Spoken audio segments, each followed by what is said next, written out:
The Alpha King just crowned another woman in front of the entire realm, while his true mate, the rightful Luna Queen, stands in the shadows carrying his secret heir.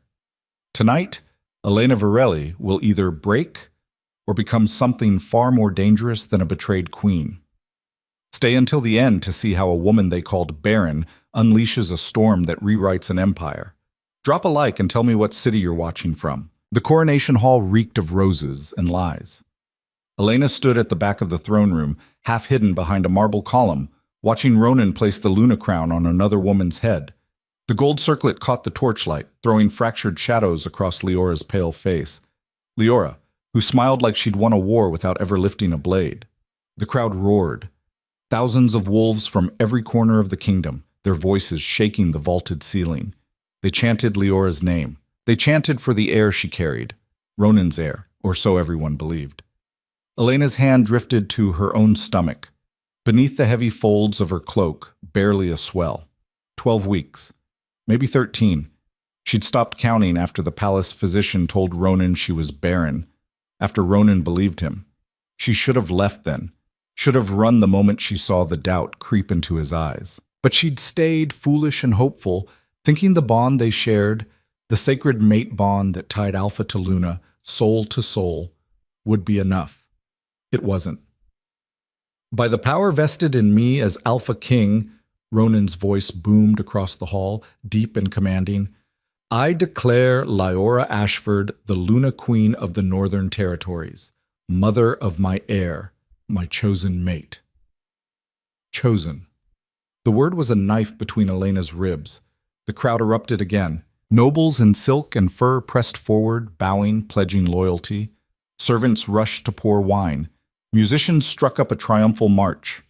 And Ronan stood tall and unshaken, his hand resting on Leora's shoulder like she was the only woman in the world.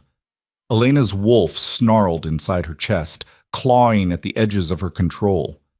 The bond between them had frayed over the past months, stretched thin by Ronan's distance and Leora's whispers. But it hadn't broken. Not completely. She could still feel him, faint and cold, like an echo in a frozen cave. Did he feel her? Did he feel the way her heart was tearing itself apart? A hand touched her elbow. She flinched, spinning to find Kael, Ronan's head of security and one of the few wolves in the palace who still met her eyes. You shouldn't be here, he said quietly. His face was hard, scarred from decades of battle, but his voice held something close to pity. I'm still his mate. Elena's voice came out steadier than she expected. Legally, spiritually, the bond hasn't been severed. Yet. Kael glanced toward the dais where Ronan was accepting congratulations from the High Council. They're planning the ritual for tonight.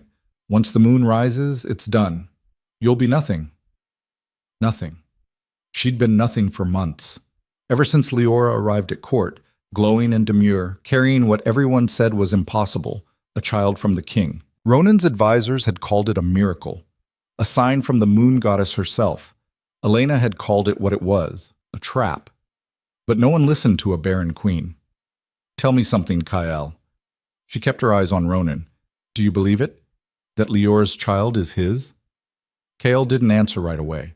When he did, his voice was careful. I believe the king wants it to be true. That's not the same thing. No, it's not. Elena turned to leave, pulling her hood up to shadow her face. She'd seen enough. The coronation, the cheers, the way Ronan looked at Leora like she'd saved him from some terrible fate. It was all theater. A performance for a kingdom that needed an heir, needed stability, needed anything but the truth. Elena. She stopped. Kael stepped closer, lowering his voice to a whisper. If you're planning something, I'm not. Good. Because if you run, they'll hunt you. And if you stay... He hesitated. There's nothing left for you here. She knew that. She'd known it for weeks. Go home, Kael said. Stay in your chambers. Don't make this harder than it has to be. Home. As if she had one anymore. Elena nodded once and walked away, her boots silent on the polished stone. She moved through the palace like a ghost, invisible to the servants rushing past with trays of food and wine. No one looked at her. No one bowed. She was already forgotten. Her chambers were in the east wing, far from Ronan's quarters. They'd stopped sharing a bed 2 months ago. He'd said it was temporary, that he needed space to think. She'd known better. The door to her room was ajar. Elena froze, every instinct screaming. She pushed it open slowly. Inside, the room had been stripped. Her clothes, her books, the few personal belongings she'd brought from her home territory, gone. Even the curtains had been taken down, leaving the windows bare and cold. On the bed sat a single wooden box. She crossed the room and opened it.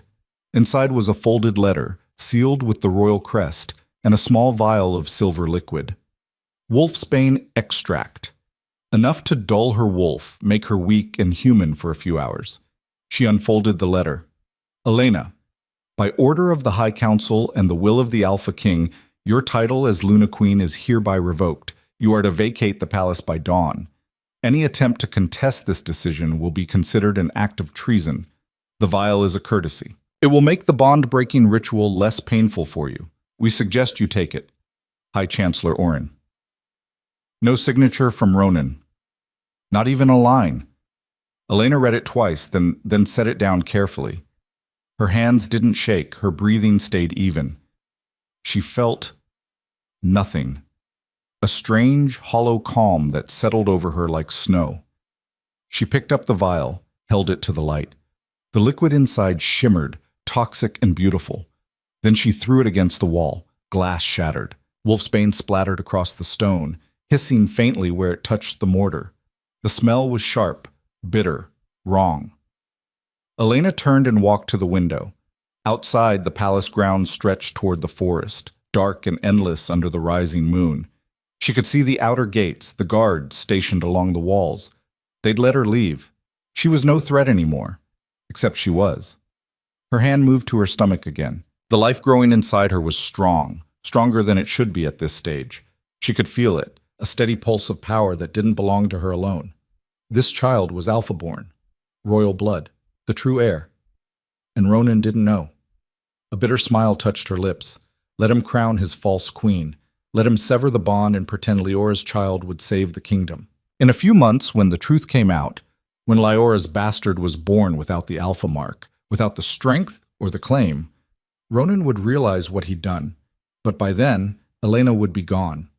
She pulled a leather satchel from beneath the bed, one of the few things they'd missed, and began packing. A change of clothes, a hunting knife, the small pouch of gold coins she'd been hiding since the whispers started. Not much, but enough to disappear. The bond-breaking ritual was set for midnight. She had 3 hours. The palace corridors twisted like a labyrinth, each turn darker than the last. Elena knew these halls better than anyone. She'd walked them for 3 years as Luna Queen, memorized every shortcut, every servant's passage, every shadow deep enough to hide in. Tonight, she used all of it. The celebration had spread through the main wings like wildfire. Everywhere she went, she heard laughter, music, the clink of glasses raised in toast. To Leora, to the heir, to the future of the Northern Territories. No one toasted the queen they were erasing. Elena slipped past a cluster of drunk nobles stumbling through the portrait gallery. One of them, Lord Vane, she thought, though she didn't care enough to check, was telling a joke about barren wolves and broken bloodlines. The others howled with laughter. She kept walking. In the servants' wing, the atmosphere was different, quieter. The staff moved with purpose, carrying trays, emptying chamber pots, whispering among themselves. A few glanced at Elena as she passed. Most looked away quickly, uncomfortable. One didn't. "My lady." The voice was soft, uncertain. A young maid, barely 16, with red hair and freckles. Her name was Mira. She'd been assigned to Elena's chambers when she first arrived at the palace. Elena stopped. "You shouldn't talk to me." "I know." Mira twisted her apron between her hands. I wanted to say I'm sorry about everything." "Don't be. You didn't do anything." Still, the girl's eyes were bright with tears. "It's not right. What they're doing to you, everyone knows it. Knowing and doing are different things." Mira nodded, biting her lip. Then she reached into her apron pocket and pulled out a small bundle wrapped in cloth. "Here, take this." Elena unwrapped it. Inside was a loaf of bread, a chunk of hard cheese, and a handful of dried berries. "Travel food. You're leaving, aren't you? Mira whispered. Tonight. Elena should have lied, should have protected the girl from any involvement. But something in Mira's face, the earnestness, the stubborn kindness, stopped her. Yes. Good. Mira wiped her eyes quickly. You deserve better than this place. Better than him. Elena's throat tightened. She folded the food back into the cloth and tucked it into her satchel. Thank you. Be safe, my lady. I'm not a lady anymore. You'll always be my queen. Before Elena could respond, Mira turned and hurried away, disappearing into the maze of corridors. Elena stood alone for a moment, the weight of the girl's words settling over her like a cloak. Then she kept moving. The stables were on the eastern edge of the palace grounds, tucked against the outer wall where the forest pressed close. Elena had always loved the smell, hay and leather and the warm musk of horses. It reminded her of home, of the small territory where she'd grown up before Ronan came for her, back when she still believed in fairy tales. The stable master was gone, probably drunk with the rest of them. Only a few horses remained, most of the stalls empty. Elena moved down the row, looking for something fast and sturdy. She found her in the last stall, a gray mare with intelligent eyes and a coat that shimmered like smoke. The horse lifted her head as Elena approached, nostrils flaring. Hey, girl. Elena held out her hand, letting the mare catch her scent. Want to get out of here? The horse snorted softly, as if considering. Elena opened the stall and let her out. Someone had already saddled her, probably one of the nobles who'd ridden in for the ceremony and abandoned their mount when the wine started flowing. Lucky for Elena. She was tightening the girth when she heard footsteps behind her. Going somewhere? Elena spun, hand going to the knife at her belt. A figure stepped out of the shadows. Not a guard, not a noble. A woman, middle-aged, dressed in the plain robes of a palace healer. Elena recognized her immediately. Marin, one of the senior physicians who worked in the medical wing. What do you want? Elena's voice was low, dangerous. Marin held up her hands, showing she was unarmed. Relax, I'm not here to stop you. Then why are you here? To give you this. Marin pulled a small leather pouch from her robes and tossed it to Elena. Elena caught it one-handed. Inside were dried herbs, carefully bundled. She recognized some of them. Ginger root for nausea, raspberry leaf for strengthening the womb, nettle for iron. Pregnancy herbs. You knew, Elena said slowly. I've been a healer for 30 years. You think I can't spot a pregnant wolf when I see one? Marin's expression was unreadable.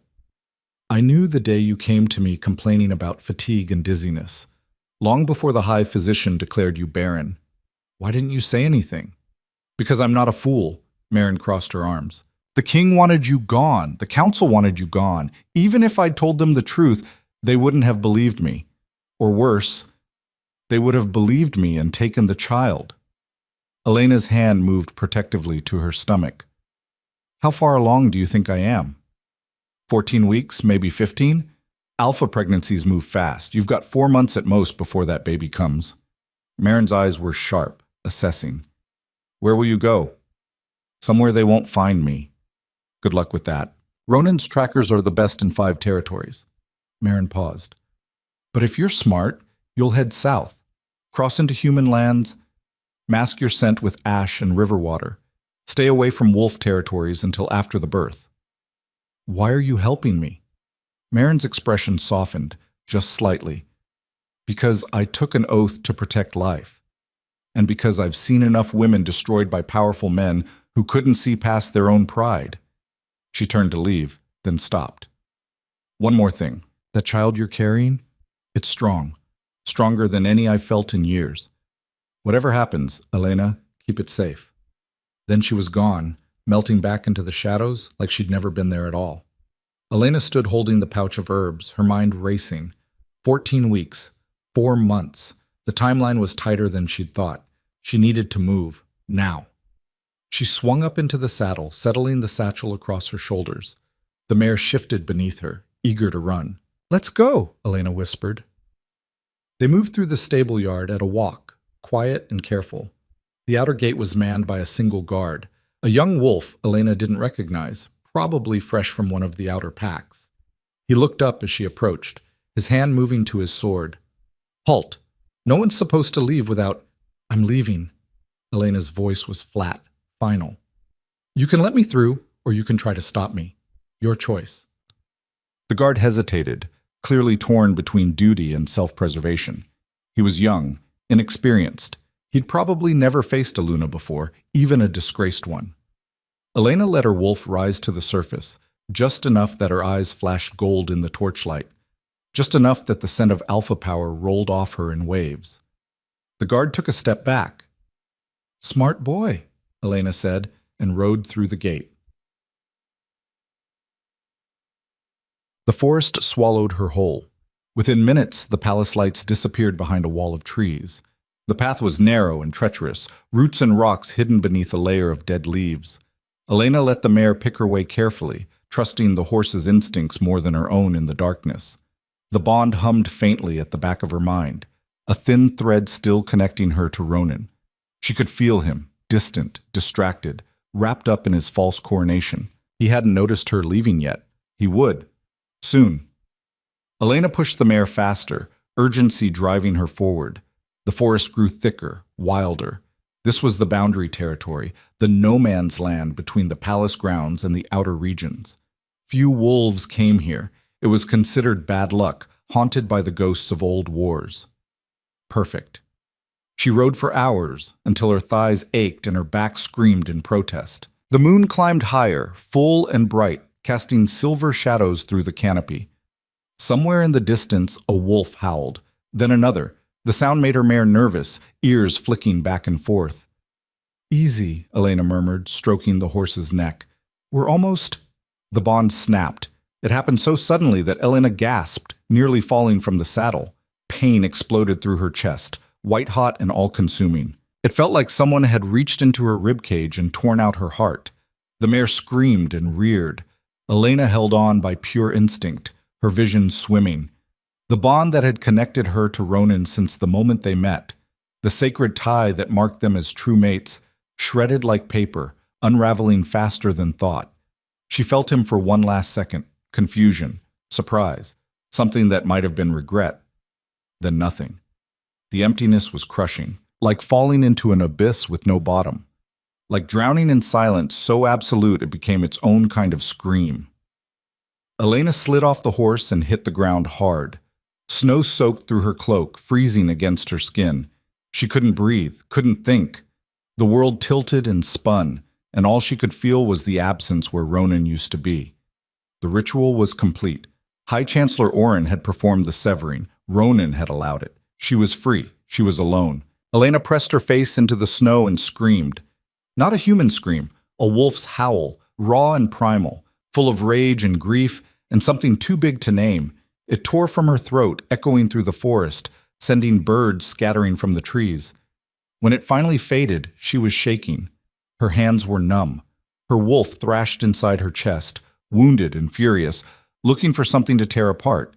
But there was nothing, just snow and trees and the endless, suffocating quiet. Elena forced herself to her feet. The mare had bolted, crashing away through the underbrush. She could hear it in the distance, panicked and alone. She stumbled after it, each step a battle. The bond breaking had drained her in ways she hadn't expected. Her legs felt like water. Her vision blurred at the edges. But she kept moving, because stopping meant dying. And she had too much to do before she could afford to die. She found the mare half a mile away, tangled in a thicket of thorns. The horse was wild-eyed and bleeding from a dozen small cuts, but alive. Shh, Elena whispered, approaching slowly. It's okay. We're okay. The mare whinnied, stamping nervously. Elena reached out, letting her scent wash over the animal. Calm, steady, safe. Slowly, the horse settled. Elena freed her from the thorns, checking each cut carefully. Nothing serious. They'd both survive. She climbed back into the saddle, every muscle protesting. The emptiness where the bond had been was still there, a hollow ache that wouldn't fade. But beneath it, something else was growing. Not grief, not anymore. Rage. Cold, crystalline, perfect rage. Ronan had thrown her away, had believed lies and crowned a pretender, had severed their bond without even the courtesy of facing her. Fine. If he wanted her gone, she'd be gone. But someday, when the truth came out, when his false kingdom crumbled and he realized what he'd lost, she'd make sure he remembered exactly who Elena Virelli was. The rightful Luna Queen, the mother of the true heir, the woman who refused to break Chout. Elena rode south for 3 days straight. She avoided the main roads, sticking to game trails and frozen streams where her scent would wash away. She stopped only when the mare could go no farther, sleeping in brief, fitful bursts under the cover of fallen trees or rocky overhangs. The pregnancy made everything harder. She was tired constantly, her body demanding rest even when her mind screamed to keep moving.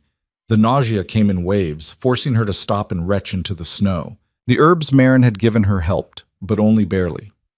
On the 4th day, she crossed into human territory. The change was subtle at first. The trees grew straighter, more orderly. The underbrush thinned. Then she saw the markers, wooden posts driven into the ground at regular intervals, carved with symbols that meant nothing to wolves but everything to humans.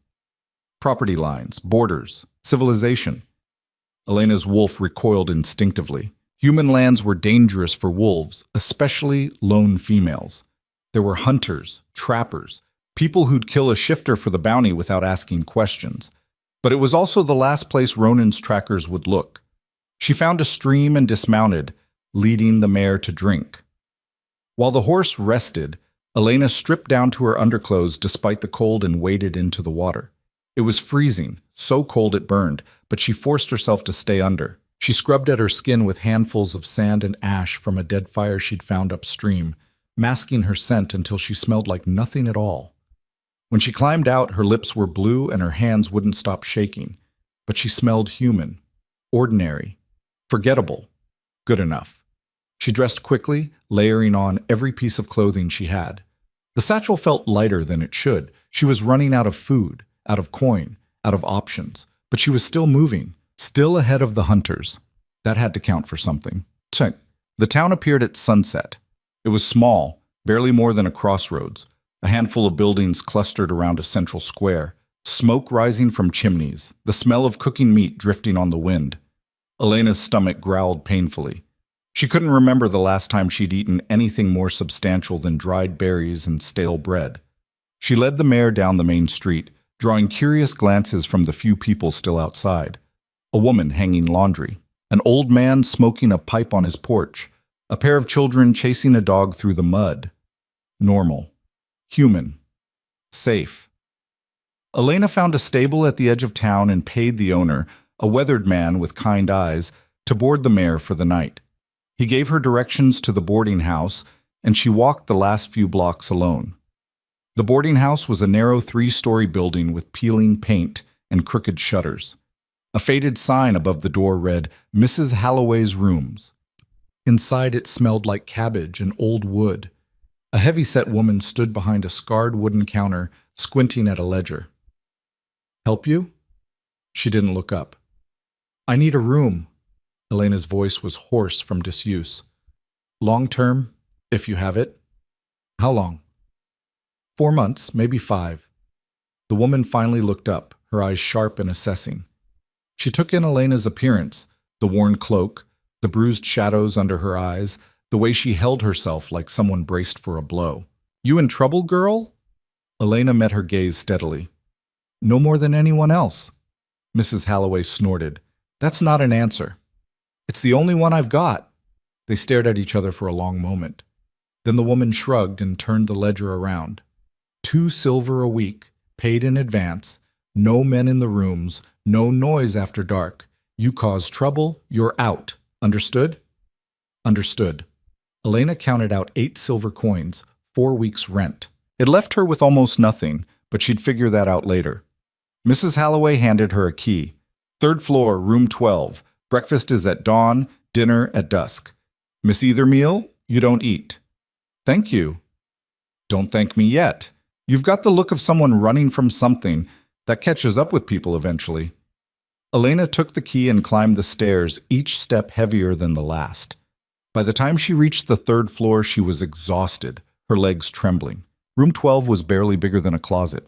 A narrow bed, a washstand, a single window overlooking the street. But it was warm, and it was hers. Elena locked the door, dropped her satchel, and collapsed onto the bed.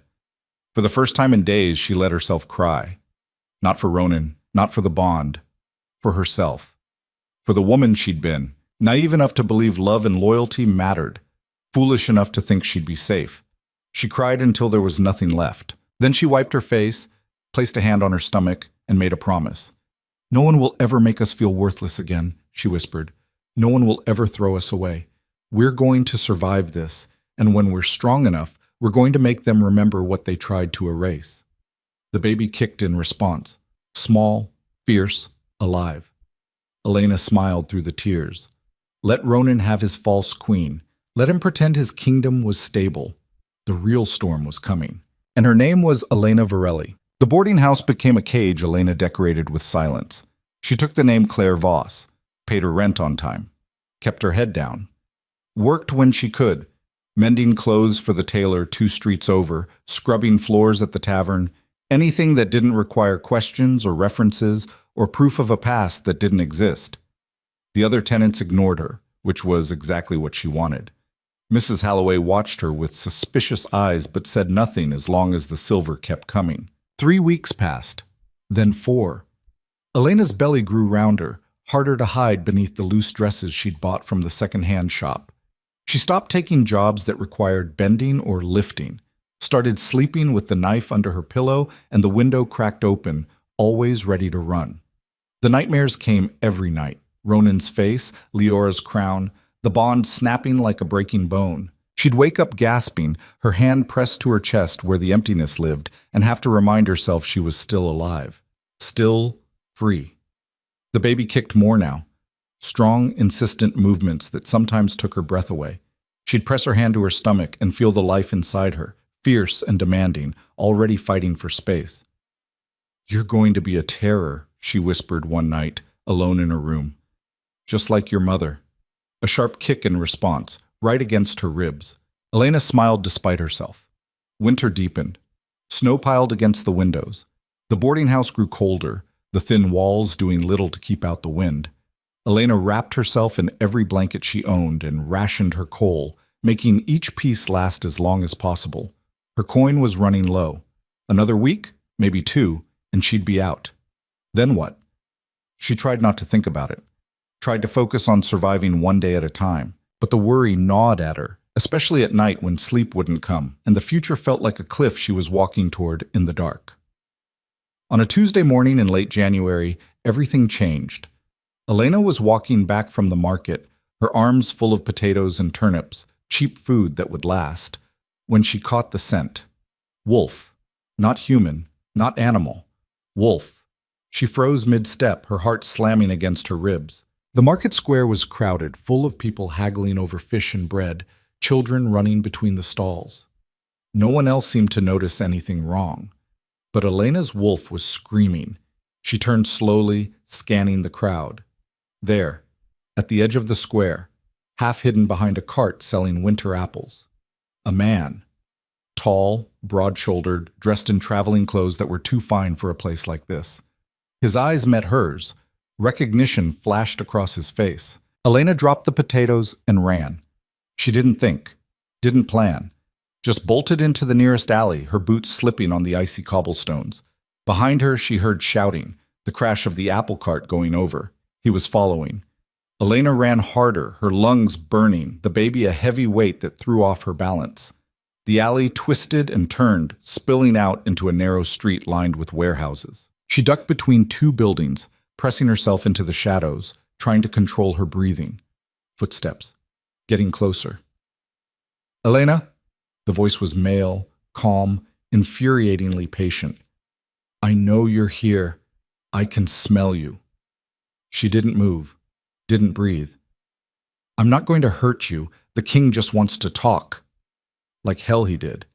Elena's hand went to the knife at her belt. It was small, meant for cutting rope and cleaning fish, but it was sharp.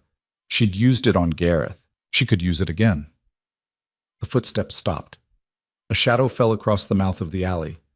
"Come on, Elena. Don't make this difficult. You can't run forever. You're pregnant, you're alone, and you're in human territory. How long do you think you'll last?"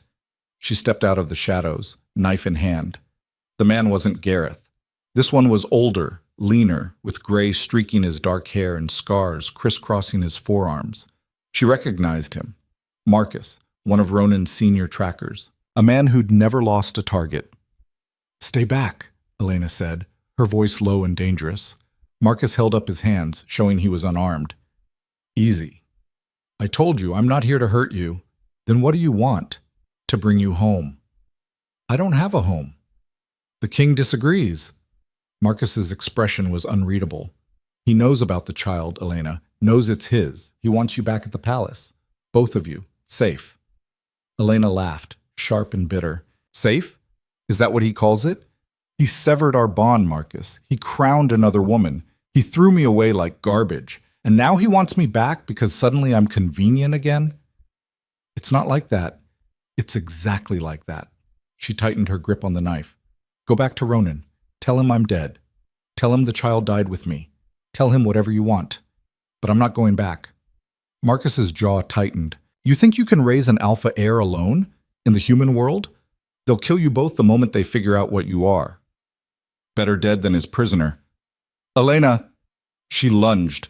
Marcus was faster. He sidestepped, catching her wrist and twisting until the knife clattered to the ground. Elena snarled, her wolf surging to the surface, and drove her knee into his gut. He grunted but didn't let go. "Stop fighting me.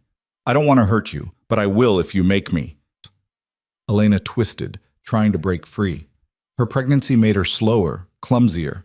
Marcus used it against her, hooking his leg behind hers and bringing her down hard. She hit the ground with a cry, pain shooting through her shoulder. Marcus pinned her, his weight pressing her into the frozen dirt. "Listen to me," he said, his voice urgent.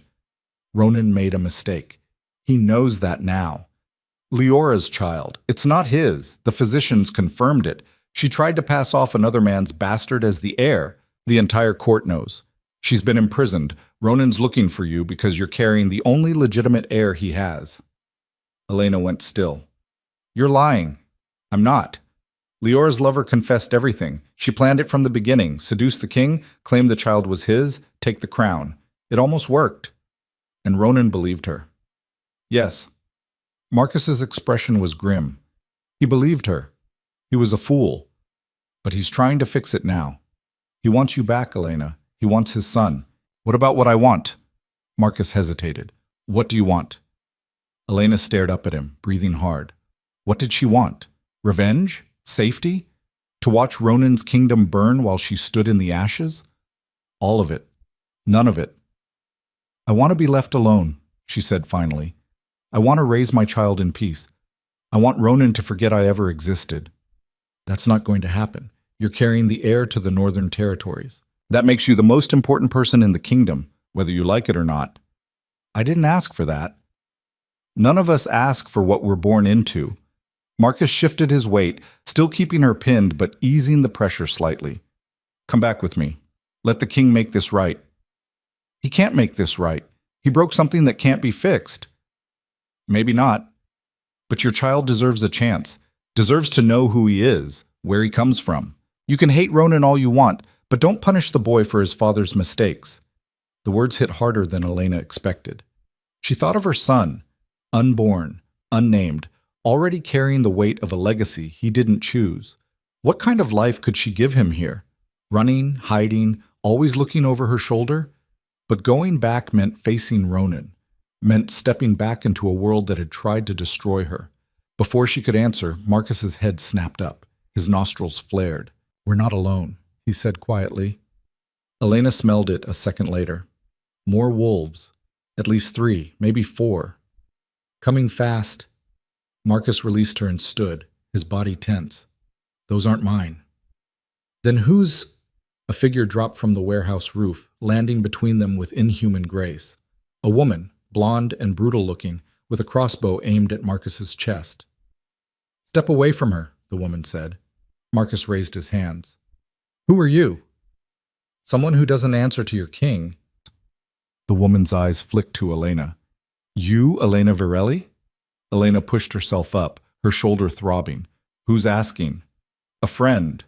Or an enemy. Depends on what you say next." The woman kept the crossbow trained on Marcus. Word is Ronan Drax is hunting a pregnant Luna. Word is she's carrying the true heir and he wants her back to secure his throne. That you? Elena's mind raced. This wasn't one of Ronan's people. Wasn't palace guard or royal tracker. The accent was wrong, the stance too aggressive. This was someone from outside the kingdom, someone with their own agenda. What do you want? Elena asked carefully. To make you an offer. The woman smiled, sharp and cold. My employer is interested in destabilizing Ronan's rule. A missing heir, a disgraced Luna, a kingdom in chaos, that's valuable. We can protect you, keep you hidden until the child is born. After that, she shrugged. After that, we negotiate. Negotiate what?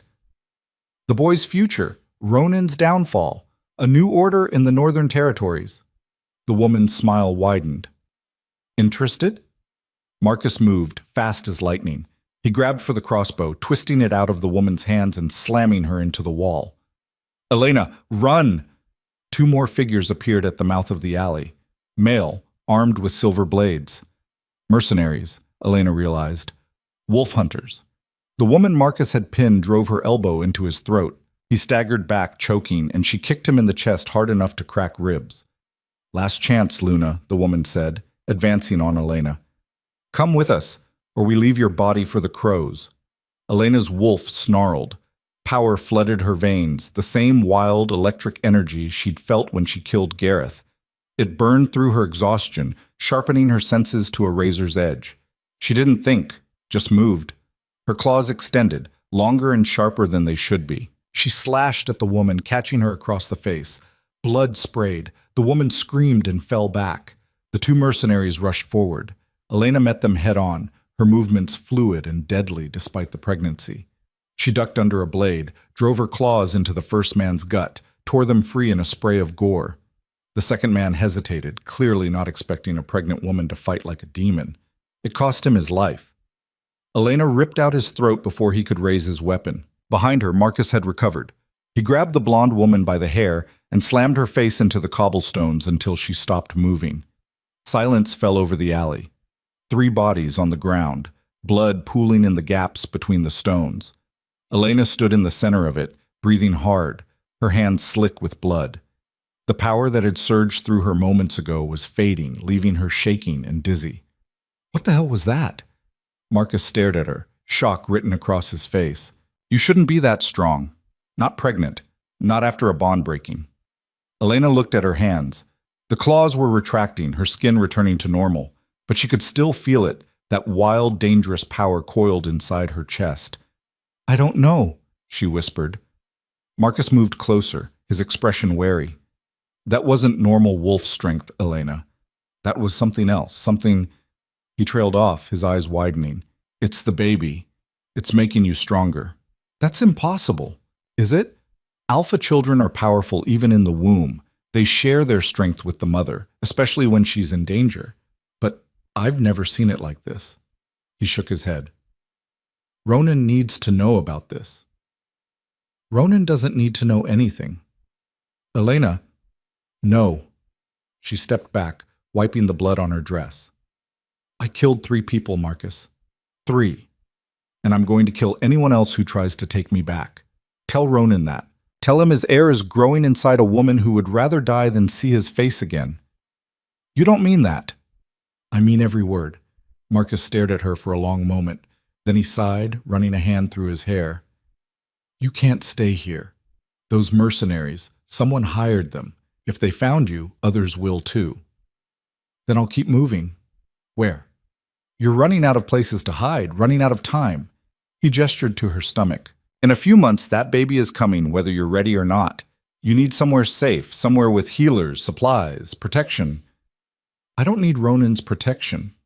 Maybe not, but your son does.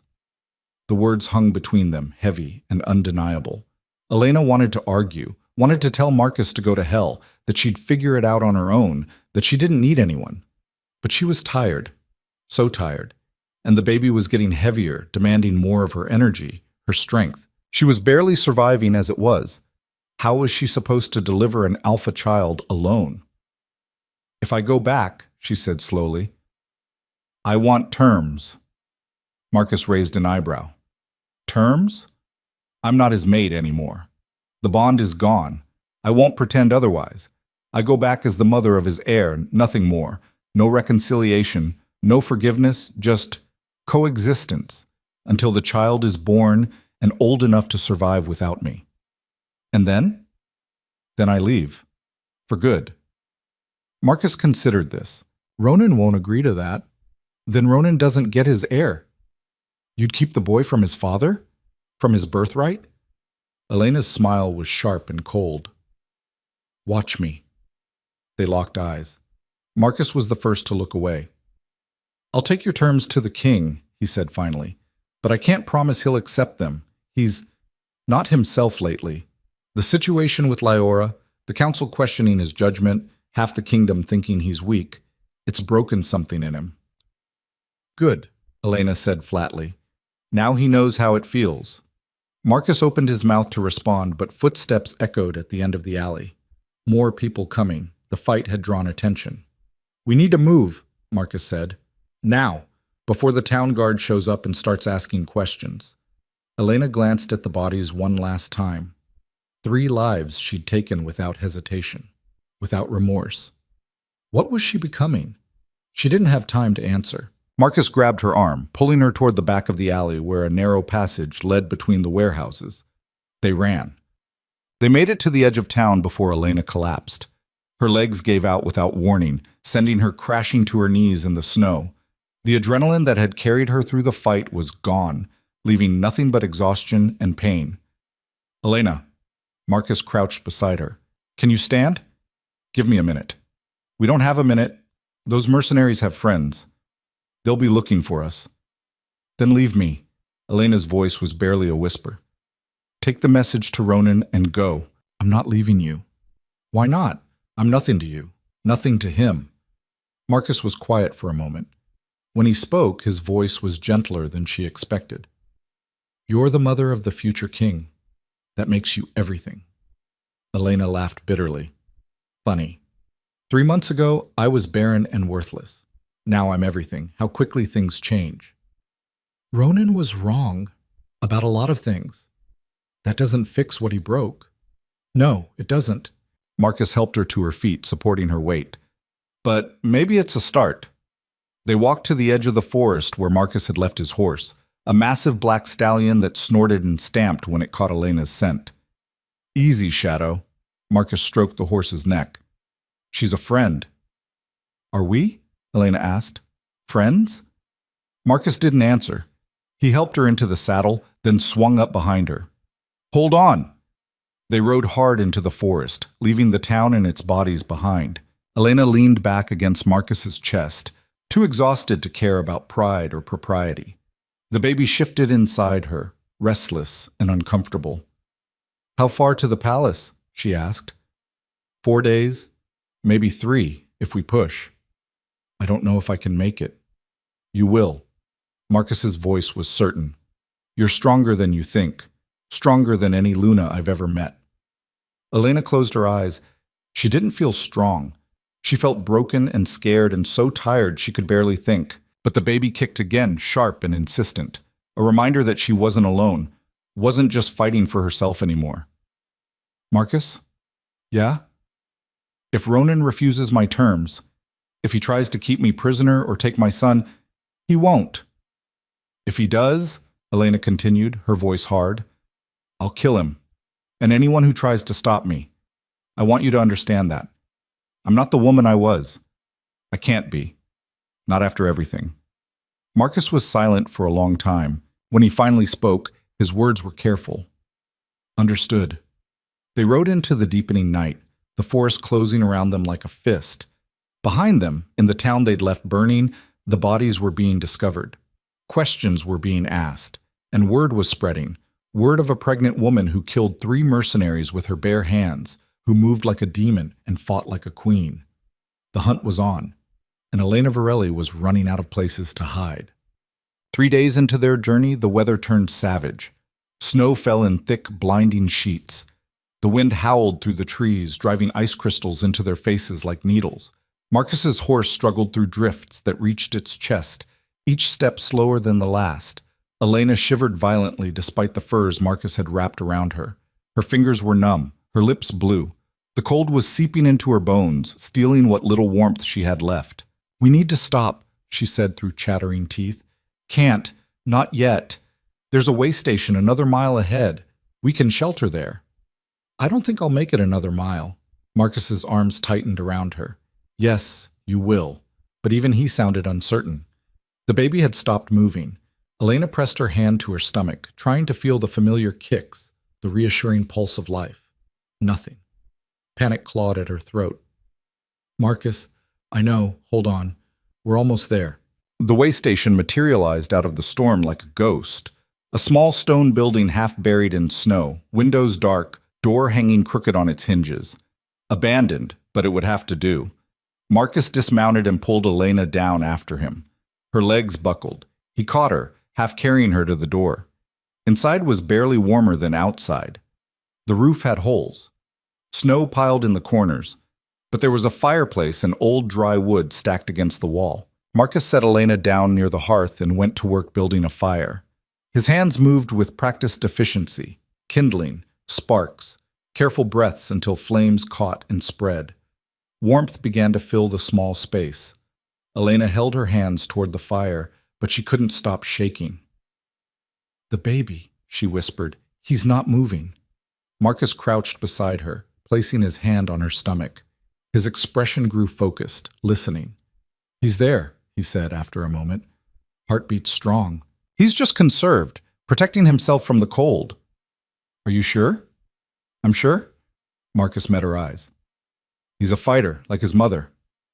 Elena wanted to believe him, wanted to feel the baby kick, to have proof he was okay. But there was only silence. Marcus stripped off his wet cloak and wrapped it around Elena, then added his own body heat, pulling her against his chest. Body warmth, fastest way to bring your temperature up. She was too cold to argue, too scared. They sat like that for hours, the fire crackling, the storm raging outside. Elena drifted in and out of consciousness, her thoughts fragmenting. She dreamed of Ronan, not the man who'd crowned Leora, but the man she'd fallen in love with, strong and certain, his eyes warm when he looked at her, his hands gentle when they touched. A lie. It had all been a lie. When she woke, the storm had quieted. Gray dawn light filtered through the holes in the roof. Marcus was still holding her, his breathing slow and steady. Elena shifted, testing her limbs. Warmer. She could feel her fingers and toes again. And there, a small flutter in her belly. The baby, moving again, alive. Relief flooded through her so intensely it brought tears to her eyes. "He's okay," she whispered. Marcus stirred. "Told you. Fighters." They left the way station an hour later, back into the cold but moving forward. Always forward. One more day to the palace. One more day until Elena faced the man who'd destroyed her. One more day until everything changed. Again. The palace rose from the frozen landscape like a monument to broken promises. Elena saw it first through a break in the trees. White stone towers against a gray sky, banners snapping in the wind, smoke rising from 1,000 chimneys. It looked exactly as she remembered, cold, beautiful, merciless. Her hands tightened on the saddle horn. "We don't have to do this," Marcus said quietly. "I can take you somewhere else. Somewhere safe." "There is nowhere safe." Elena's voice was flat. "Not for me. Not anymore." They rode through the outer gates just as the sun began to set. Guards lined the walls, their faces hard and watchful. Word had spread about her return. She could see it in the way they stared, the whispers that followed in their wake. The disgraced queen, back from the dead, carrying the king's bastard. Or was it his heir? The palace courtyard was crowded with nobles and servants, all pretending not to watch as Marcus helped Elena down from the horse. Her legs nearly gave out, but she forced herself to stand straight, head high, refusing to show weakness. A figure emerged from the main entrance. Kael, his scarred face unreadable. "So it's true," he said, his eyes moving to Elena's swollen belly. "You're alive." "Disappointed?" Elena met his gaze steadily. "Surprised." Kael glanced at Marcus. "The king wants to see her. Now." "She needs rest," Marcus said. "Food. A healer. The king wants to see her now. Kale's tone left no room for argument. Elena touched Marcus's arm. It's fine. Let's get this over with. They followed Kyle through corridors Elena had once walked freely, now flanked by guards like a prisoner. The whispers grew louder. Servants ducked into doorways. Nobles turned to stare. She kept her expression blank, her steps steady. Let them look. Let them judge. She was done caring what they thought. Ronan's private study was in the West Tower, overlooking the training grounds. Kyle stopped at the door. He's alone, he said to Marcus. You wait here. I'm not leaving her. You'll wait here. Kale's hand moved to his sword. Or you'll leave the palace entirely. Your choice. Marcus looked at Elena. She nodded slightly. He stepped back, jaw tight with frustration. Kale opened the door. Good luck. Elena walked in alone. The study was exactly as she remembered. Shelves crammed with books and maps, a massive desk covered in papers, weapons mounted on the walls. And standing by the window, silhouetted against the dying light, was Ronan. He turned as she entered. 3 months. It had only been 3 months since the bond breaking, but he looked years older. His face was harder, leaner. Dark circles shadowed his eyes. His hair was longer, unkempt. He looked like a man who hadn't slept in weeks. Elena. Her name came out rough, like it hurt to say. She didn't respond, just stood there, one hand resting on her belly, waiting. Ronan's eyes dropped to her stomach. Something flickered across his face, shock, pain, hope. He took a step forward, then stopped himself. Is it mine? The question was barely a whisper. Does it matter? Yes. His voice broke on the word. It matters. Elena laughed, cold and sharp. Now it matters. 3 months ago, when I was barren and inconvenient, it didn't matter at all. But now that Leora's child turned out to be a lie, suddenly you care. I made a mistake. You made a choice. And choices have consequences. Ronan flinched like she'd struck him. I know what I did, what I threw away. If I could take it back, you can't. Elena's voice was hard as stone. The bond is broken. What we had is dead. You made sure of that. Then why did you come back? Because Marcus gave me 2 options. Come back, or spend the rest of my life running from mercenaries and hunters. I chose survival. Not you. Never you. Ronan moved to his desk, bracing his hands on the edge like he needed the support. The child.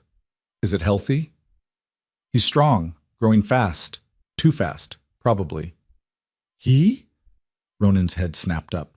A son? Yes. Elena's hand pressed protectively against her stomach. Your heir. The one you wanted so badly you were willing to destroy everything to get. I didn't know you were pregnant. If I had... You would have what? Kept me around as a broodmare? Pretended to care while you still kept Leora warming your bed? Leora is in the dungeons. Ronan's voice turned cold. Awaiting trial for treason. Her lover confessed everything. The deception, the fake pregnancy, the plan to take the throne. She'll be executed within the week. Good. Is that all you have to say? Elena shrugged. She tried to steal your crown.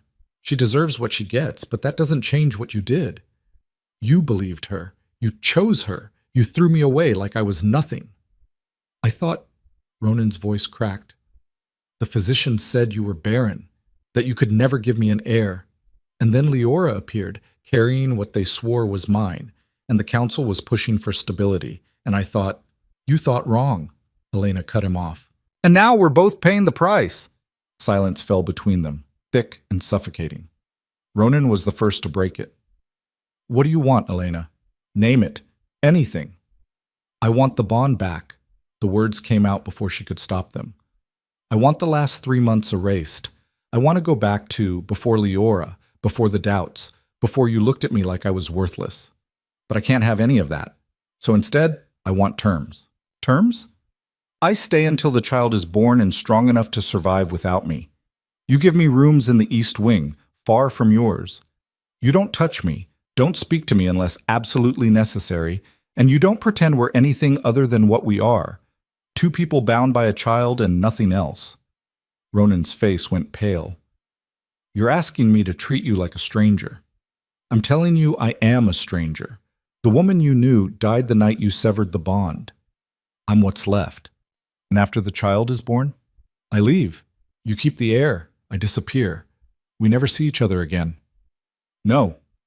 The word was immediate, absolute. You're not taking my son and you're not leaving. I won't allow it. Elena's eyes flashed gold. You won't allow it? You think you have any right to tell me what I can and can't do? You're carrying the future king. I'm carrying my son. Mine. I'm the one who's been protecting him, fighting for him, nearly dying for him while you were playing house with your whore. This child is mine by blood and sacrifice. You're just the man who provided the seed. Ronan's control snapped. He crossed the room in 3 strides, grabbing Elena's shoulders. He's my son, my heir, my blood. You don't get to take him from me. Power flared through Elena's body, hot and vicious.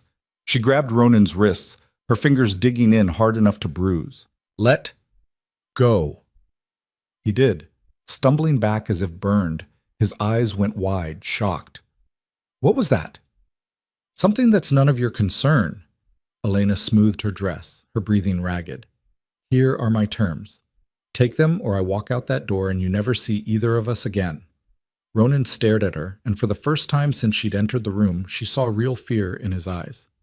Not of her. Of losing her. Too late. Fine, he said finally. You stay in the East Wing. We keep our distance. But after the child is born, we renegotiate. Everything is on the table. There's nothing to negotiate. We'll see. Ronan moved back to his desk, putting distance between them. Kyle will show you to your rooms. Marin will examine you tomorrow. If you need anything, I'll manage on my own, like I have been. Elena turned to leave. Elena. She stopped but didn't turn around. I'm sorry, for what it's worth. It's not worth anything, she said quietly. But at least now you know how it feels. She walked out. Basit. The rooms Kyle assigned her were in the farthest corner of the East Wing, as far from Ronan's quarters as physically possible while still being inside the palace. They were smaller than her old chambers, but cleaner, warmer. Someone had already laid a fire in the hearth and left fresh clothes on the bed. Elena locked the door behind her and leaned against it, her knees shaking. She'd done it. Faced Ronan and survived. But the victory felt hollow. A knock at the door made her jump. Who is it? Marin. Elena opened the door. The healer stood in the hallway, carrying a leather bag and wearing an expression that was equal parts concern and exasperation. You look terrible, Marin said bluntly. Nice to see you too. May I come in? Elena stepped aside. Marin entered, setting her bag on the table and immediately beginning to pull out supplies. Herbs, bandages, vials of medicine. Sit, she ordered. Elena sat. Marin examined her with practiced efficiency, checking her pulse, her temperature, pressing careful hands against her swollen belly. Her expression grew increasingly troubled. How far along did I say you were when you left? She asked. 14 weeks. You're at 23 now, maybe 24. This child is growing twice as fast as he should be. Is that bad? It's unusual. Alpha pregnancies are faster than human ones, but this? Marin shook her head. You'll deliver early. Very early. 8 weeks at most, maybe less. 8 weeks, 2 months. Elena's hand moved to her stomach. Will he be okay? If he's anything like his mother, he'll be fine. Marin pulled out a bundle of herbs. But you need to rest. Actually rest, not whatever you've been doing. You're malnourished, exhausted, and your wolf is barely holding on. Another week like this and you'll miscarry. Fear shot through Elena like ice water. What do I need to do?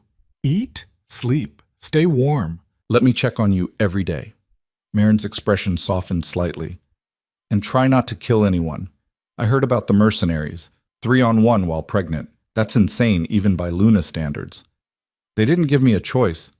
They rarely do. Marin finished packing her supplies. I'll send up food. You'll eat all of it. And tomorrow we start on strengthening tonics. This baby's coming whether we're ready or not, so we better make sure you both survive it. She left, her footsteps fading down the corridor. Elena sat alone in the firelight, one hand pressed to her belly, feeling the strong, insistent kicks of her son. 8 weeks, 2 months until her life changed forever. Again. The days blurred together. Elena stayed in her rooms mostly, venturing out only for brief walks in the gardens when the weather allowed. Marin visited daily, forcing her to drink vile-tasting tonics and eat more than she thought possible. Slowly, painfully, her strength returned. The baby grew. Fast. Too fast. By the end of the first week, Elena's belly had swollen so large she could barely walk without pain shooting through her back and hips. By the second week, she couldn't sleep lying down anymore, could only doze sitting up with pillows supporting her weight. Marin examined her with increasing concern. "He's coming soon, very soon, I can feel it." "How soon?" "Days, maybe a week if we're lucky." The healer met Elena's eyes. "Are you ready?" No, she wasn't ready. Wasn't ready to push a whole human out of her body. Wasn't ready to become a mother. Wasn't ready for any of this. But ready or not, it was happening. "I'll manage," Elena said. She always did. On the 10th night, the dreams started. Not nightmares. Something else. Visions maybe, or warnings. She saw a frozen wasteland, blood on snow, a child screaming. Saw Ronan's face twisted in rage. Saw herself standing alone against an army, her hands slick with gore, her eyes burning gold. She woke gasping, sweat soaking through her nightgown despite the cold. The baby was kicking frantically, as if trying to escape. "I know," Elena whispered, pressing her hand to her stomach. "I know, something's wrong." A sound outside her window made her freeze. Not wind, not snow. Footsteps. Elena grabbed the knife she kept under her pillow and moved to the window. The courtyard below was dark, empty, but she could smell them. Wolves, at least a dozen, moving through the shadows with predatory silence. This wasn't the palace guard. This was something else. Elena's door burst open. Kael stood in the doorway, fully armed, his face grim. "We need to move, now!" "What's happening?" "Leora's allies. They broke her out of the dungeons an hour ago. They're inside the palace." He grabbed Elena's arm, pulling her toward the door. "They're coming for you." "Why?" "Because killing you and the child is the only way to destabilize Ronan's rule completely. If the heir dies, the kingdom falls into chaos. That's what they want." Screams echoed from somewhere deep in the palace. The clash of steel on steel, shouts of alarm. "Can you run?" Kael asked.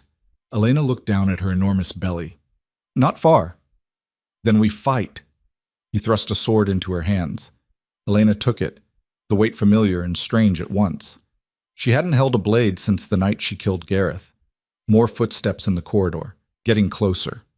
Kael pushed Elena behind him, his own sword raised. "Stay close." The first attacker came around the corner. A man Elena didn't recognize, dressed in black, face covered. Kael met him head-on, their blades crashing together with a sound like thunder. Elena pressed herself against the wall, trying to stay out of the way. The baby kicked hard, painfully, as if sensing the danger. 2 more attackers appeared. Kael couldn't fight all 3. Elena gritted her teeth and stepped forward. The power that had saved her in the alley surged through her veins, wild and electric. She moved without thinking, her blade finding the gap in the first man's armor, driving deep into his chest. He went down gurgling. The second man turned to face her, shock written across what little of his face she could see. "Pregnant bitches don't fight," he snarled. "This one does." Elena ripped her sword free and swung. He blocked, but barely. She pressed the attack, her movements fluid despite her size. The power made her faster, stronger, compensated for the pregnancy's awkwardness. She drove him back, until his heel caught on the body of his fallen comrade. He stumbled. Elena's blade found his throat. Kael finished his opponent and turned to her, breathing hard. "Where did you learn to fight like that?"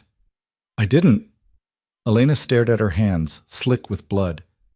"It's the baby. He's making me—" An explosion rocked the palace. The floor shook. Stone dust rained from the ceiling. "They're destroying the palace," Kael said. "We need to get you out. Now." They ran, through corridors filled with smoke and screaming, past bodies, guards, servants, attackers. The palace was burning, chaos everywhere.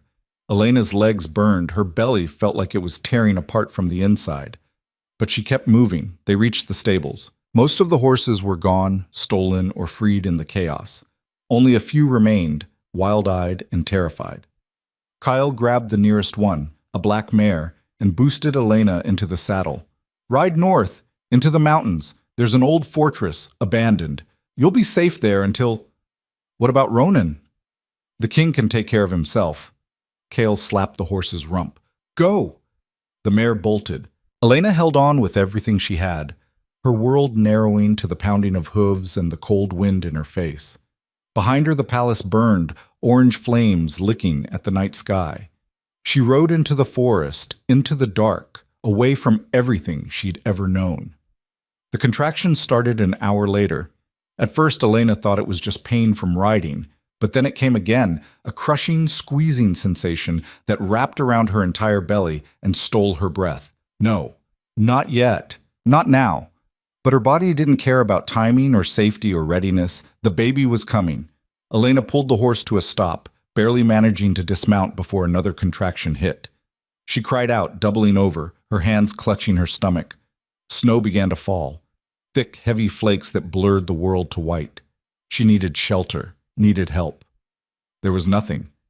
Just trees and snow and the howling wind. Another contraction, stronger this time. Elena stumbled forward looking for anything, a cave, an overhang, somewhere out of the storm. She found nothing. Her water broke in a warm rush that froze almost instantly against her thighs. The contractions came faster now, relentless, like her body was trying to tear itself apart.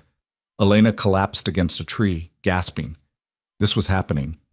Right here, right now, alone in a blizzard with no help and no hope. She was going to die out here. Her and the baby both. Movement in the trees. Elena looked up, hope flaring in her chest. Maybe Kyle had followed. Maybe. A figure emerged from the storm. Tall, broad, moving with a wolf's grace despite the human form. Ronan. He saw her and his face went white. "Elena, stay back." She tried to stand, failed. Another contraction ripped through her. "Stay the hell away from me." "You're in labor." Brilliant observation. Ronan dropped to his knees beside her, his hands hovering like he was afraid to touch. "We need to get you somewhere warm. The fortress isn't far." "I'm not going to make it that far." Elena's voice broke. "The baby's coming now." Ronan's expression shifted from shock to grim determination. "Then we deliver him here." "You don't know how—" "I've delivered wolf pups. It can't be that different." "It's very different, you idiot." Elena's words cut off in a scream as another contraction hit, harder than before. Ronan caught her as she collapsed forward. "I've got you. I've got you." For the first time in months, Elena let herself lean into him. Not because she'd forgiven him, because she had no choice. The storm raged around them, and somewhere deep in the frozen wilderness, a child prepared to enter a world that had already tried to kill him before he was born. "I need you to focus," Ronan said, his voice cutting through Elena's pain like a blade through fog. "Look at me." Elena forced her eyes open. His face was inches from hers, snow already gathering on his dark hair, his breath fogging in the frigid air. "I can't do this," she gasped. "Not here. Not like this." "Yes, you can." His hands moved to her shoulders, steadying her. "You've survived everything they threw at you. This is just one more fight." Another contraction hit, so powerful Elena thought her spine would snap. She screamed, her claws extending involuntarily, tearing through Ronan's sleeves and into his flesh. He didn't flinch. "That's it. Get angry. Use it." "I hate you," she snarled through gritted teeth. "I know. Hold on to that." The contraction passed, leaving her gasping and shaking. Ronan stripped off his cloak and spread it on the snow, creating a barrier between Elena and the frozen ground.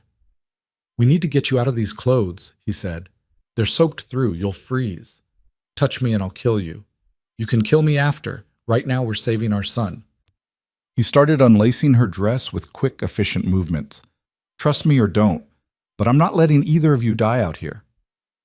Elena wanted to fight him, wanted to push him away and do this alone, prove she didn't need him. But another contraction was building, a tidal wave of pain that drowned out everything else. Ronan got her dress off and wrapped her in his heavy wool shirt, then positioned himself behind her, letting her lean back against his chest. His body heat was the only thing keeping her from shaking apart. "How close are the contractions?" he asked. "Too close. Maybe 2 minutes apart." "That's fast for a first birth." "Alpha child," Elena managed. "Everything's faster." Ronan's arms circled her, not constraining, just supporting. "Tell me what you need." "A healer, a warm room, literally anything other than a frozen forest in the middle of a blizzard." "Can't help with those." "What else?" Elena laughed, high and slightly hysterical. "This is insane. We're going to die out here."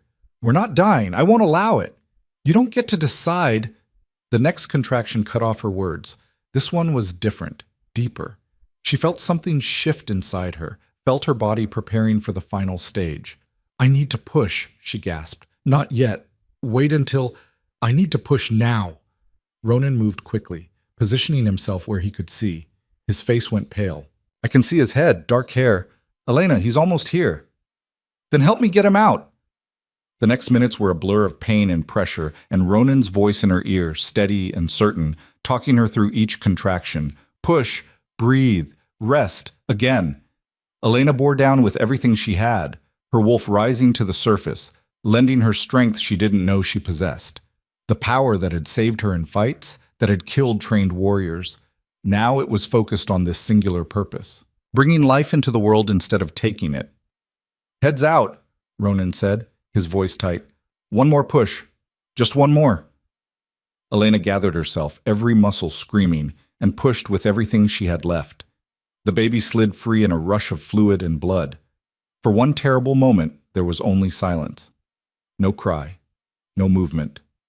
Then Ronan's voice, shaking but determined. "He's not breathing. Elena, he's not..." Power erupted from Elena like a shockwave. It wasn't conscious, wasn't controlled. Pure instinct, a mother's desperate need to save her child. The energy hit Ronan and the baby both, knocking Ronan backward. The infant jerked in his hands, back arching, and screamed. The sound was furious, indignant, very much alive. Elena collapsed forward, sobbing with relief. "Is he okay? Let me see him." Ronan moved closer, cradling the tiny, blood-covered infant against his chest. The baby's eyes were squeezed shut, his face red with rage, his small fists waving. "He's perfect," Ronan whispered. "Elena, he's perfect." He placed the baby on Elena's chest. She wrapped her arms around him instinctively, feeling the rapid flutter of his heartbeat against her skin. The baby's cries quieted to hiccups, then stopped altogether as he found her scent. "Hello?" Elena whispered, tears streaming down her face. "Hello, little one. We made it." Ronan used his knife to cut the cord, his hands surprisingly gentle. Then he wrapped both Elena and the baby in his cloak, trying to preserve what little warmth they had. "We can't stay here," he said. "The cold will kill you both within the hour." "I can't walk." "Then I'll carry you." Before Elena could argue, Ronan scooped her up, baby and all, and started moving through the forest. His steps were sure despite the snow, despite the darkness. "How did you find me?" Elena asked, her voice weak. "Followed your scent, and..." He hesitated. "I felt something, when the contraction started, like an echo where the bond used to be." "That's impossible. The bond is gone." "I know, but I felt it anyway." Elena didn't have the energy to argue. She pressed her face against Ronan's shoulder, holding their son close, and let him carry them through the storm. The wind howled around them, cutting through fabric and skin alike. Snow fell so thick Elena couldn't see more than a few feet ahead. Ronan's breathing grew labored, his steps slowing, but he didn't stop. Didn't complain. The baby started crying again, weak, mewling sounds that tore at Elena's heart. He was cold, hungry, too new for this harsh world. "Hold on," she whispered to him. "Just hold on a little longer." The fortress appeared like a ghost, crumbling stone walls half buried in snow, towers collapsed into rubble. But part of the main keep still stood, offering shelter from the wind. Ronan kicked open a door that hung crooked on its hinges. Inside was dark and cold, but dry. He set Elena down carefully against a wall, then immediately began gathering debris, broken furniture, old wood, anything that would burn. His hands were shaking from cold and exhaustion. It took 3 tries to get his flint to spark. "Let me," Elena said, though she could barely move. "Save your strength. You just gave birth in a blizzard. Let me do this." The 4th strike caught. A tiny flame licked at the kindling, grew stronger, spread to the larger pieces. Within minutes, he had a real fire going. The flames caught and spread, throwing dancing shadows across the ruined walls. Warmth. Blessed warmth. Elena leaned toward it, unwrapping the baby enough to check him over. 10 fingers, 10 toes. A thick shock of dark hair. Eyes that opened briefly, showing a flash of gold before closing again. "He's strong," she said softly. "Stronger than he should be." Like his mother, Ronan was stripping off his wet clothes, laying them near the fire to dry. He was left in his undershirt and trousers, blood and afterbirth staining both. Elena looked away. Even now, even after everything, seeing him half-dressed made something twist in her chest. Muscle memory from when they'd been happy, when she'd trusted him. "Thank you," she said quietly, "for finding us, for helping." Ronan settled on the opposite side of the fire. "You don't need to thank me. He's my son too." "Is he?" The words came out sharper than she intended. "You wanted to throw me away when you thought I couldn't give you an heir. Now that I have, suddenly you care?" "I've always cared." "You have a terrible way of showing it." Ronan stared into the flames. "I was afraid. Of losing the kingdom, of the council turning on me, of being seen as weak. Leora offered me an easy solution, an heir without the complications. I took it because I was a coward." "And what are you now?" "Still a coward, but trying to be better." He looked up, meeting her eyes. "I know I can't undo what I did. Can't repair the bond or take back the hurt. But I can be here now. I can fight for you both, if you'll let me." Elena wanted to tell him no, wanted to push him away, keep her walls up, protect herself from more pain. But she was so tired of fighting alone. "One day at a time," she said finally. "That's all I can promise. That's enough." The baby stirred, making small, hungry sounds. Elena tried to shift him into position to feed, but pain shot through her abdomen. She gasped, nearly dropping him. Ronan was there in an instant. "What's wrong?" "Nothing. Just sore. Everything hurts. Let me help." He positioned the baby carefully, supporting his head while Elena got him latched. It took several tries, both of them fumbling and awkward, but finally the baby began to nurse. Elena leaned back against the wall, exhausted beyond measure. Ronan stayed close, one hand supporting the baby's back, the other resting on Elena's shoulder. "What should we name him?" he asked quietly. "I don't know. I hadn't thought that far ahead." "He needs a name, something strong." Elena looked down at her son, her fierce, perfect son who'd fought his way into the world against impossible odds.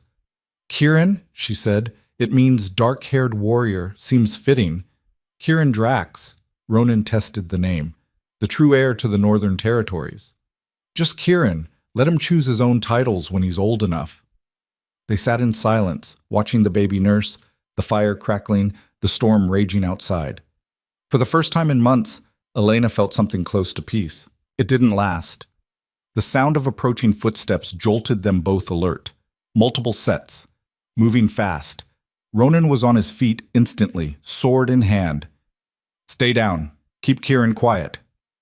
Elena pressed the baby close, covering his mouth gently. He'd stopped nursing and was blinking sleepily, unaware of the danger. The footsteps stopped just outside. Voices murmured, too low to make out words. Then the door crashed inward. 5 figures entered, weapons drawn. 4 men and a woman, all dressed in black, faces covered. The same attackers from the palace. The woman in front pulled down her mask. It was Leora. She looked terrible, bruised and bloody, her dress torn, her eyes wild, but very much alive. "Well," she said, her voice dripping venom. "Isn't this touching? The disgraced queen and her bastard hiding in the ruins like rats." "He's not a bastard," Ronan said coldly. "He's my legitimate heir, which is more than anyone can say about the parasite you tried to pass off as mine." Leora's face twisted with rage. "My son would have been king. would have united the territories under new rule, but you had to go digging for the truth, had to believe the lies of jealous counselors. I believe the evidence, the DNA tests, your lover's confession. Ronan's grip tightened on his sword. You're done, Leora. Your coup failed. Surrender now and I'll make your execution quick. I'm not surrendering. Leora gestured to her men. Kill them, all of them, especially the brat. The men rushed forward. Ronan met them head on, his blade singing through the air. He was magnificent in battle, all controlled violence and deadly precision. He cut down the first man in seconds, parrying a strike and driving his sword through the attacker's gut in one fluid motion.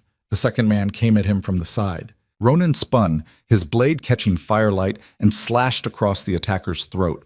Blood sprayed across the stone floor. But there were too many, and he was already exhausted from the journey, from the delivery, from everything. One of the attackers got past him, heading straight for Elena and Kieran. Elena's wolf exploded to the surface. She'd just given birth. Should have been weak, vulnerable. Her body was torn and bleeding, barely able to stand. Instead, power flooded her veins like liquid fire. The same wild energy that had saved her before, but stronger now, amplified by something she didn't understand. She moved faster than thought, placing Kieran carefully on Ronan's cloak and surging to her feet. Her claws extended, longer and sharper than before. Her eyes burned gold. The attacker stopped, shock written across his face. What the? Elena tore out his throat before he could finish. Blood sprayed hot across her face. The man fell, gurgling and twitching. Elena stepped over him without a second glance. The next man came at her with a blade. She caught it with her bare hand, the edge slicing through her palm. It should have hurt, should have stopped her. It didn't. She felt the pain, distant and irrelevant, like it was happening to someone else. The power burning through her veins drowned out everything else. She ripped the sword from his grasp and drove it through his chest. He staggered backward, eyes wide with disbelief, and collapsed. Leora was screaming orders, her voice shrill with panic. Kill her! Kill the bitch! What are you waiting for? The last attacker hesitated, clearly not wanting to face whatever Elena had become. His eyes darted between her and the door, weighing his chances. Ronan took advantage, running him through from behind. The man's sword clattered to the floor. He fell without a sound. That left only Leora. She backed towards the door, her eyes wide with terror. Stay away from me, both of you. I'm still a lady of the court. You can't touch me without trial. You gave up that protection the moment you tried to kill my son, Ronan said flatly. Elena stepped forward.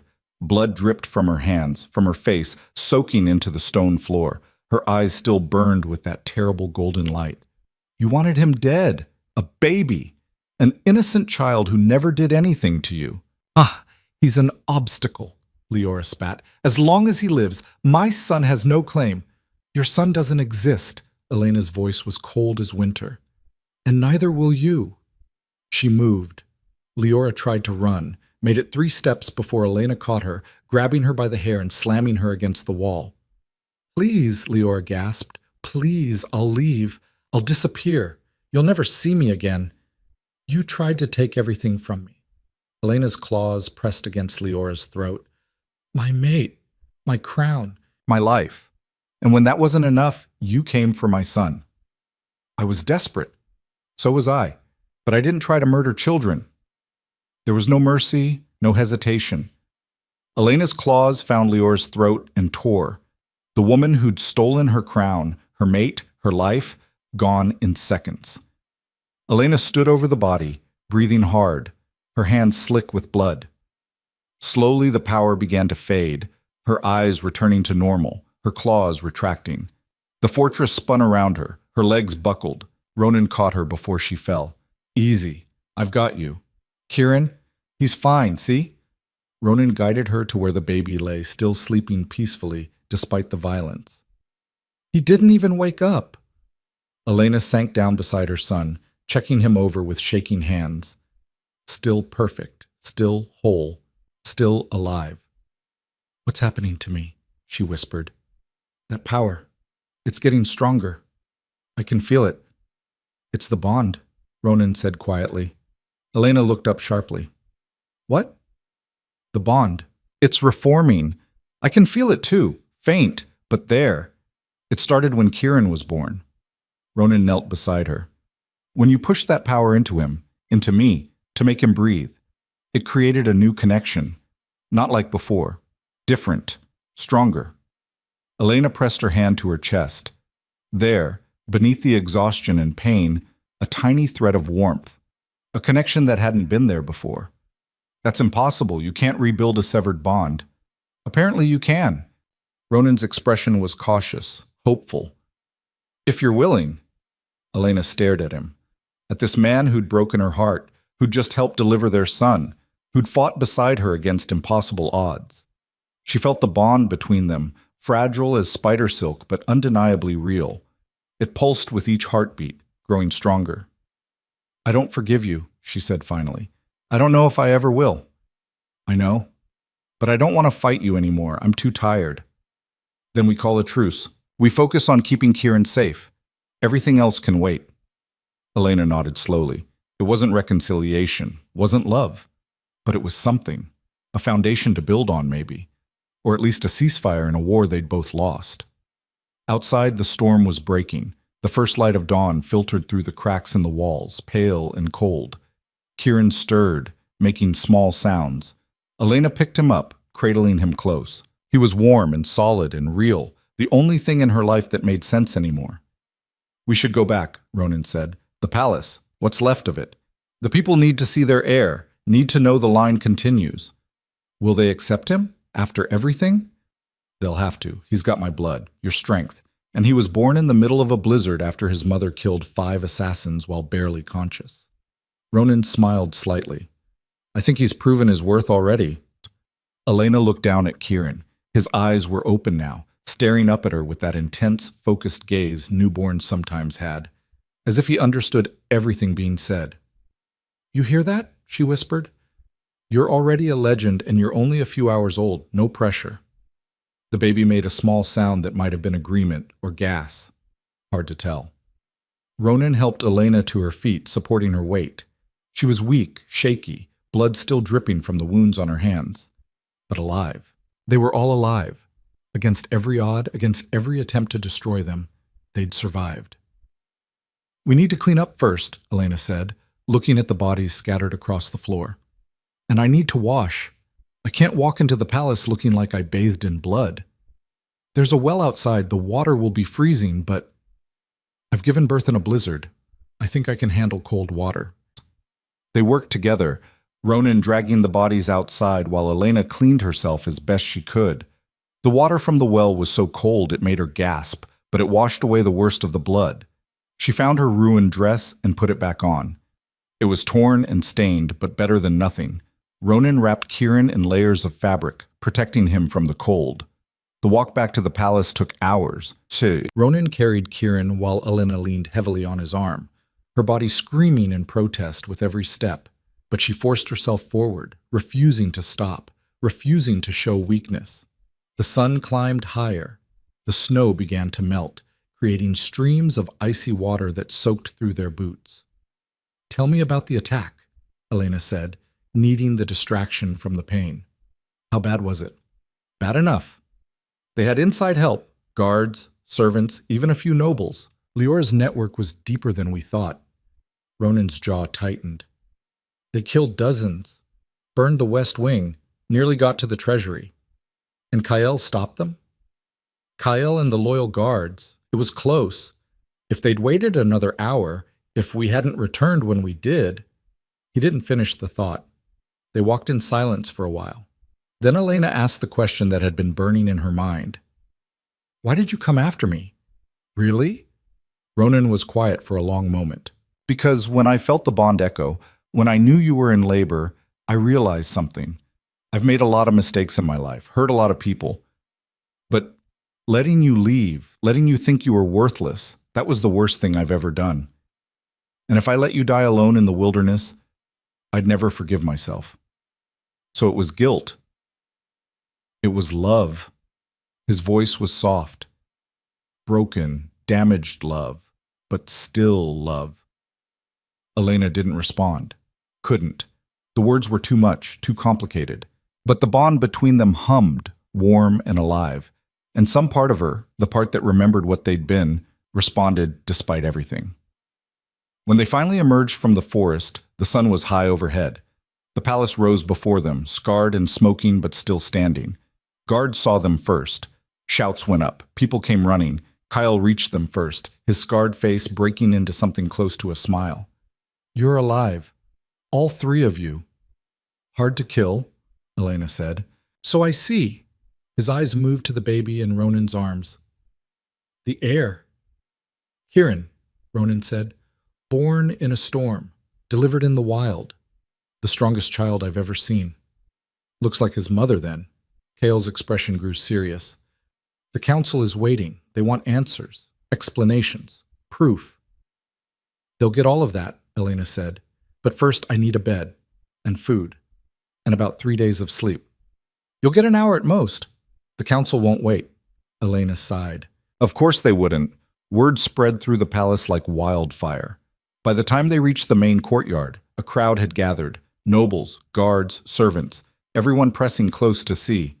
Whispers followed them. The disgraced queen, the true heir, the king who kneeled. Ronan held Kieran up, his voice ringing out clear and strong. "I present to you Kieran Drax, true heir to the Northern Territories, born to Elena Varelli, the rightful Luna Queen. Any who dispute his claim can face me directly." Silence. Then someone started clapping. Then another. Then the whole courtyard erupted in cheers. Elena stood beside Ronan, one hand pressed to her aching body, the other reaching for her son. She was filthy, bloody, barely able to stand, but she was a queen, and everyone could see it. Ronan turned to her, his voice low enough that only she could hear. "They're cheering for you. Not me. You." "They're cheering for hope," Elena said, "for the idea that something broken can be made whole again." "Can it?" She met his eyes. The bond pulsed between them, fragile but growing stronger with each passing moment. "I don't know," she said honestly, "but I'm willing to find out." Ronan handed Kieran to her carefully. The baby nestled against her chest, content and safe. And in that moment, standing in the ruined courtyard of a palace that had tried to destroy her, holding the child she'd nearly died to bring into the world, Elena felt something shift. Not forgiveness, not love, but power, real power. The kind that came from surviving the unsurvivable, from refusing to break when the world demanded it, from standing up and claiming what was hers by right of blood and sacrifice. She looked out at the crowd, at the faces watching her with awe and respect and something close to fear. "I am Elena Varelli," she said, her voice carrying across the courtyard. "Mother of the heir, Luna Queen by right of survival, and I am not going anywhere." The cheers grew louder. Ronan knelt beside her, his head bowed, not in submission, not in surrender, but in acknowledgement. That she was no longer the woman he'd cast aside. She was something new, something forged in pain and fury and impossible choices. She was the storm they'd tried to erase, and she had just begun to show them what she was capable of. The High Council convened in what remained of the throne room 2 hours after Elena's return. She walked in carrying Kieran, refusing the cradle the servants had prepared. Ronan walked beside her, not ahead, not behind. Equal. 6 council members sat in a semicircle, their faces ranging from disapproving to openly hostile. High Chancellor Oren led them, his thin lips pressed into a line so tight it looked painful. "This is highly irregular," he began without preamble. "A disgraced Luna returning with a child of questionable—" "Finish that sentence and I'll have your tongue." Ronan's voice was ice. "My son's legitimacy is not up for debate." "The king's personal feelings aside," Lady Vera spoke up, her steel-gray hair pulled back severely, "we must consider appearances. 3 months ago you declared Elena barren and severed your bond. Now she returns pregnant, and suddenly everything has changed. The people are confused. They need clarity." "Then give them clarity." Elena shifted Kieran, who was starting to fuss. "Tell them the truth. That your physicians were bribed. That Leora's conspiracy ran deeper than anyone knew. That I was exiled based on lies." Murmurs rippled through the council. One of the younger members, Lord Castor, leaned forward. "You have proof of these bribes?" "Marin has the bank records," Ronan said. "Payments from the Ashford family to the head physician. Enough gold to buy a small estate. The same physician who declared Elena barren is now in custody, awaiting trial. And Leora herself? Orin asked. Dead, Elena said flatly. Along with her mercenaries. They attacked us at the old fortress. None survived. The room went silent. Several council members exchanged glances. You killed her, Orin said slowly. The woman who was, until yesterday, recognized as Luna Queen. The woman who tried to murder my infant son. Elena's eyes flashed gold. Yes, I killed her, and I'd do it again. This is exactly what concerns us. Orin stood, his robes rustling. You return with power we don't understand, making demands, killing rivals. How do we know you're not the threat? How do we know this child is even the king's? The bond flared between Elena and Ronan, sudden and violent. Power surged through the room, making the torches flicker, sending papers flying. When it settled, Elena was standing, her free hand extended toward Orin. Golden energy crackled around her fingers. Question my son's parentage again, she said softly, and you'll learn exactly what kind of threat I am. Orin stumbled backward, his face pale. Elena. Ronan's hand on her shoulder, warm and grounding. He's not worth it.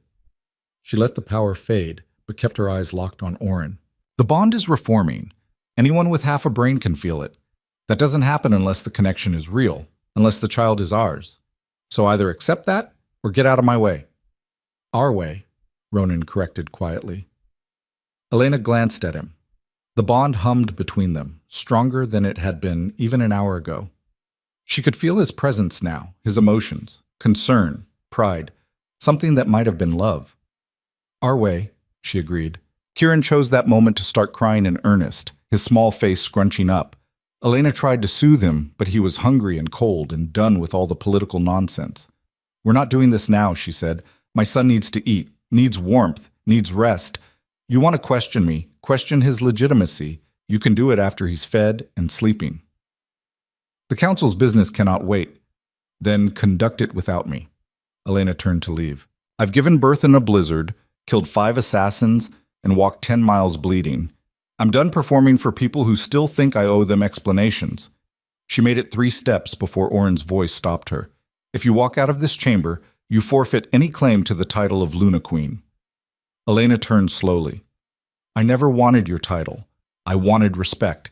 I wanted to be heard. I wanted my mate to trust me over a scheming parasite. You've given me none of those things, so keep your title. I don't need it. Elena, Ronan started, but understand this. Elena's voice carried through the chamber, strong and clear. I am the mother of the true heir.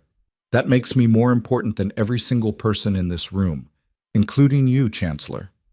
Because if something happens to me, if I decide to take my son and disappear, your precious bloodline ends. Your kingdom falls into chaos. Everything you've spent centuries building crumbles to dust. She let that sink in. So here's what's going to happen. You're going to investigate the conspiracy. You're going to expose every person who helped Leora. You're going to publicly clear my name and admit you were wrong. And then, only then, we'll discuss what role I play in this kingdom. Silence. Absolute silence. Then Lady Vera did something unexpected. She laughed. You've got steel in you, girl. I'll give you that. The old woman stood, her joints creaking. I move that we grant Elena Varelli full restoration of her title and rights, pending investigation into the conspiracy against her. Seconded, Lord Castor said immediately. Orin looked like he'd swallowed glass. This is premature. This is overdue, Lady Vera snapped. We made a mistake. A catastrophic one that nearly cost us everything. Time to own it. The vote was 4-2 in Elena's favor.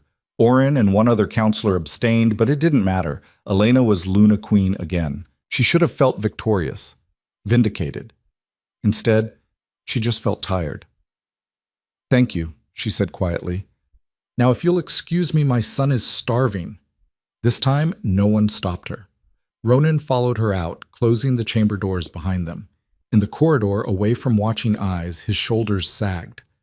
That was, he started. Necessary, Elena finished. They needed to understand. I'm not the woman they exiled. I can't be. I know. He touched her arm gently. But you scared me in there. The power. It's growing faster than I expected. It scares me too. Elena looked down at Kieran, who had quieted now that they were away from the council chamber. I don't know what's happening to me. To us. We'll figure it out. Together. The word hung between them. Together. Like they used to be. Like they might be again. But not yet. Too much was still broken. Marin was waiting in Elena's chambers, a tray of food and medical supplies already prepared. She took one look at Elena and scowled. You should be in bed. I was dealing with the council. The council can wait. You're bleeding through your dress. Marin pointed at the spreading stain. Sit. Now. Elena obeyed, too exhausted to argue. Ronan took Kieran while Marin examined her. You tore badly during delivery, the healer said, her hands gentle but firm. And you've been walking around for hours instead of resting. You're lucky you haven't hemorrhaged. I had things to do. Well, now you're going to lie still while I stitch you up. This is going to hurt. It did. Elena bit down on a leather strap while Marin worked, sweat beading on her forehead. Ronan sat across the room with Kieran, deliberately looking away to give her privacy. When it was done, Marin wrapped her in clean bandages and handed her a cup of something that smelled vile. Drink. It'll help with the pain and speed healing. Elena drank. It tasted worse than it smelled. Now sleep, Marin ordered. At least 12 hours. No arguments. What about Kieran? I'll watch him, Ronan said. I can handle a few hours. Elena wanted to protest, wanted to keep her son close, but her body was shutting down, exhaustion pulling her under like a riptide. Wake me if he needs me, she mumbled, already drifting. I will. She fell asleep to the sound of Kieran's soft breathing and the crackle of the fire. For the first time in months, she felt safe. She woke to screaming. Not Kieran. Someone else. Multiple voices raised in alarm. Elena bolted upright, ignoring the pain that shot through her body. The room was dark. The fire had burned down to embers. Ronan was gone. Kieran was gone. Panic clawed at her throat. She grabbed the nearest weapon, a candlestick, and stumbled toward the door. The corridor outside was chaos. Guards running, servants crying, smoke billowing from somewhere below. What's happening? Elena grabbed a passing guard. Attack, my lady. The east gates. They're inside the palace. Who? We don't know. They're not wearing colors, not identifying themselves. They're just killing everyone they find. Leora's allies. Had to be. One last desperate attempt to destroy the bloodline. Where's the king? Where's my son? The nursery, last I saw. But that was 10 minutes ago. Elena didn't wait to hear more. She ran. Her body screamed in protest. Blood soaked through her bandages. She didn't care. The nursery was in the south tower, 3 floors up. Elena took the stairs 2 at a time, her wolf lending her strength she shouldn't have. She reached the nursery door to find it splintered, hanging off its hinges. Inside, carnage. 2 guards dead on the floor. A servant woman, throat cut, sprawled across the cradle. And standing in the center of the room, holding Kieran, was a man Elena didn't recognize. He was tall, scarred, with the look of a professional soldier, not palace guard. Mercenary. Put him down, Elena said, her voice deadly calm. The man looked at her, assessing. You're the mother. I'm a lot more than that. Put him down. Can't do that. I've got orders. The child dies tonight. Then you die first. Elena moved. The power that had been growing inside her since Kieran's birth erupted like a volcano. Golden energy engulfed her, transforming her. Her claws extended to twice their normal length. Her eyes burned so bright they cast shadows. The mercenary's confidence wavered. He took a step back, shifting Kieran to hold him like a shield. You attack me. You risk hitting the baby. You think I need to touch you to kill you? Elena's voice echoed strangely, layered with something that wasn't quite human. Put my son down and I'll make it quick. And if I don't, then I'll make it last. The mercenary made his choice. He threw Kieran. The baby sailed through the air, heading straight for the stone floor. Time slowed. Elena watched her son tumble, his small body vulnerable and helpless. She'd never reach him in time. Couldn't move fast enough. The bond flared. Ronan burst through the window, glass shattering around him. He caught Kieran mid-air, rolling to absorb the impact, shielding the baby with his body. "I've got him!" he shouted. "Elena, he's safe!" The power inside her, no longer restrained by fear for her son, unleashed. Elena became something other, something primal and terrible and absolutely merciless. She crossed the room in a blur, her claws finding the mercenary's chest. She tore through armor and flesh like paper, ripping out his heart before he could scream, but she didn't stop there. The rage, the fear, the months of pain and betrayal, all of it poured out. She destroyed him, completely, until there was nothing left that resembled a human being. When the red haze finally cleared, Elena was standing in a pool of blood, breathing hard, her hands dripping. Ronan stood in the corner, holding Kieran, his eyes wide. "Elena," he said carefully, "it's over. He's dead. You can stop now." She looked down at her hands, at what she'd done. The power was still there, coiled inside her chest, hungry for more violence. "I can't," she whispered. "I can't make it stop." "Yes, you can." But Ronan stepped closer, carefully. "Look at me." "Not at him." "At me." Elena forced her eyes up, met Ronan's gaze. "Breathe," he said. "Just breathe. You're safe. Kieran's safe. We're all safe." The bond between them pulsed, warm and steady, an anchor in the chaos. Slowly, the power began to recede. Her claws retracted. The golden light faded from her eyes. Elena collapsed. Ronan caught her with his free arm, supporting her weight. "I've got you, both of you." "Is he okay?" Elena's voice was hoarse. "Kieran, is he—" "He's fine. Didn't even cry when I caught him. Tough kid." Elena started laughing, then crying, then both at once, her body shaking with the release of adrenaline and terror and relief. Guards arrived, flooding the room. Kyle took charge immediately, ordering some to secure the tower, others to hunt down any remaining attackers. "How many?" Ronan asked. "A dozen, maybe more." They hit 3 locations simultaneously: the nursery, your chambers, and the council hall. Kale's expression was grim. This was coordinated, professional. "Leora's contingency plan," Elena said, "in case she failed." "Well, it failed too." Ronan looked at the remains of the mercenary. "Thanks to you." Elena didn't feel victorious, just exhausted, and scared of what she was becoming. Marin arrived, took one look at Elena, and started cursing. "You tore every stitch. You're bleeding everywhere, and you—" She pointed at Ronan. "You jumped through a window 3 stories up. Are you trying to kill yourselves?" "We were trying to save our son," Ronan said. "Well, you succeeded. Now let me patch you both up before you bleed out." The next hours were a blur of medical care, interrogations, and damage control. 8 attackers dead, 3 captured, dozens of palace staff wounded. But the royal family, all 3 of them, were alive. By dawn, the palace was secured. The surviving attackers confessed under questioning, revealing the scope of the conspiracy. Leora had planned for everything, including her own death. She'd set up contingencies, backup plans, sleeper agents scattered throughout the kingdom. It would take months to root them all out. "We can't stay here," Elena said.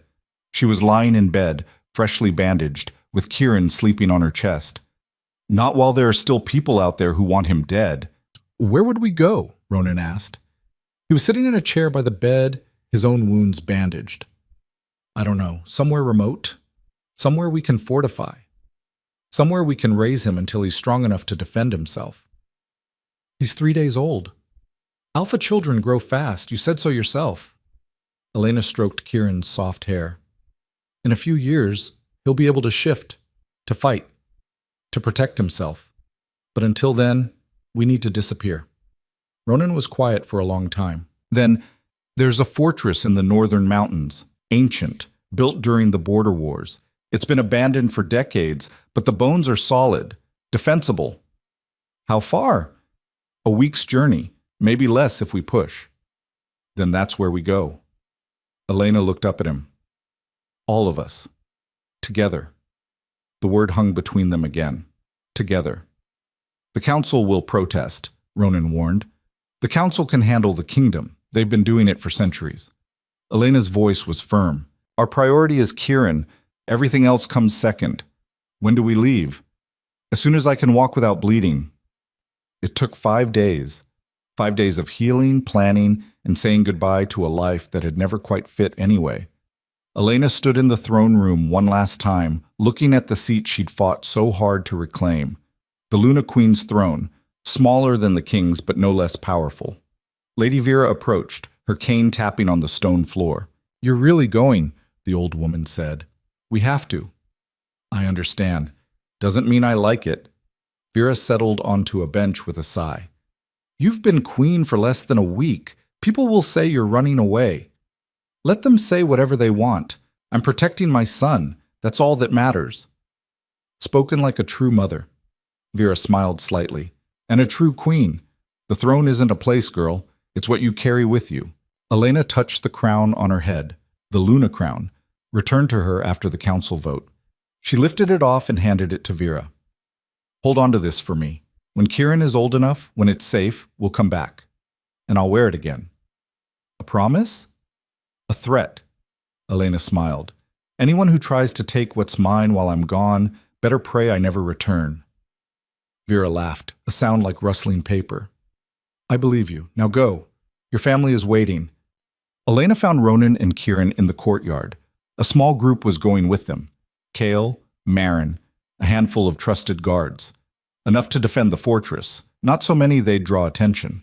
The journey north was hard, but uneventful. They traveled through forests and over mountains, always moving, never staying in one place long enough to be tracked. Kieran thrived. He was growing impossibly fast, his eyes bright and alert, already responding to his parents' voices. The bond between Elena and Ronan grew stronger with each passing day, fed by shared purpose and the love they both had for their son. It wasn't perfect. There were arguments, moments of tension when old wounds reopened, times when Elena woke from nightmares of being cast aside, and Ronan had to talk her down from running. But they were trying, both of them. And slowly, painfully, something new was being built.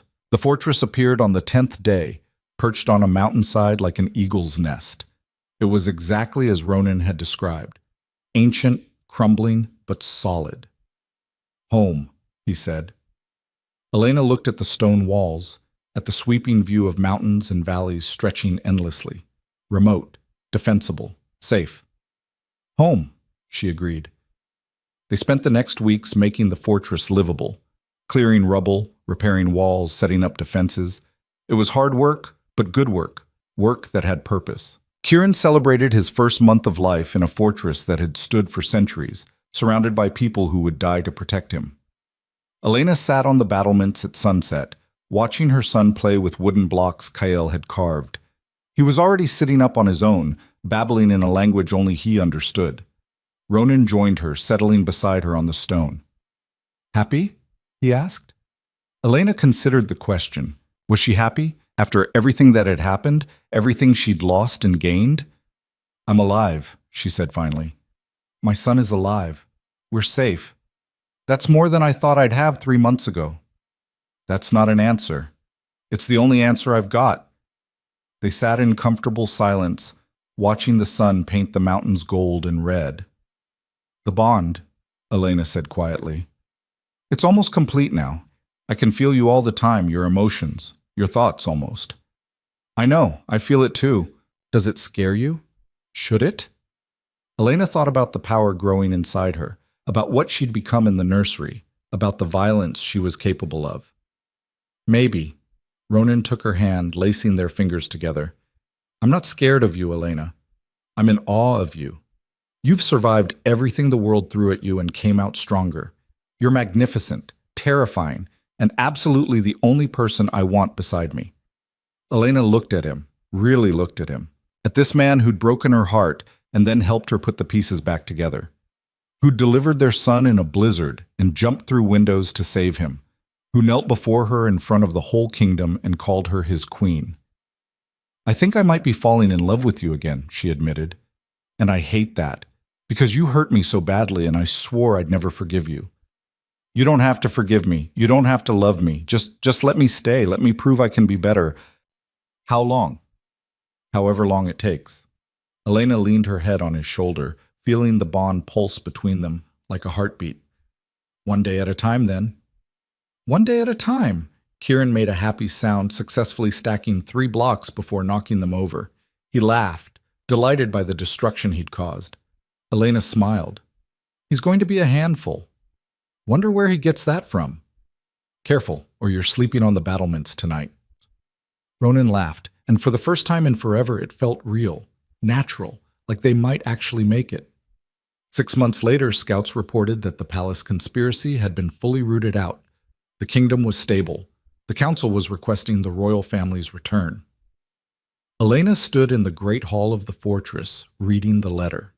Kieran was on the floor, crawling at impossible speed, chasing a ball that Kael kept rolling away from him. At 6 months old, he looked like a 1-year-old, talked in simple sentences, could shift parts of his body, just his hands so far, but Marin said full transformation would come soon. What do you think? Ronan asked. Elena watched her son, fierce and perfect, and growing stronger every day. She thought about the palace, about the throne, about the crown she'd left behind. I think, she said slowly, it's time to go home. Time to show them what we've become. We? All of us. Elena smiled.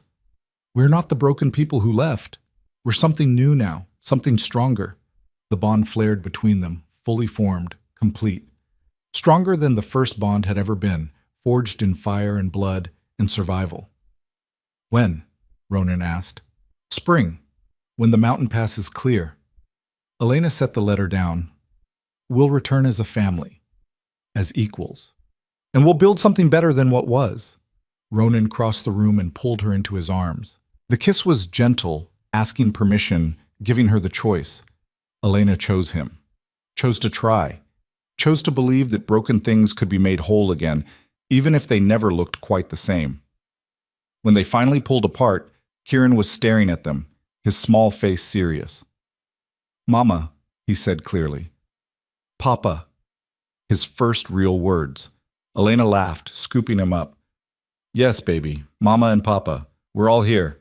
Home, Kieran said, looking around the fortress. Yes, this is home, for now. She looked at Ronan over their son's head. But soon we'll have another home, a bigger one, where you'll learn to be a king. King, Kieran repeated, testing the word.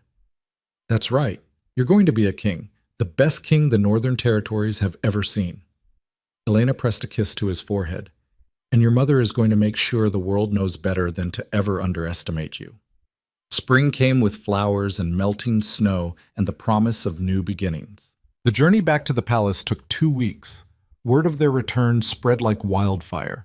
By the time they reached the outer territories, crowds had gathered to see them. The queen who'd risen from the dead, the king who'd learned humility, the heir who'd survived impossible odds. They rode into the palace courtyard on a bright morning in early spring.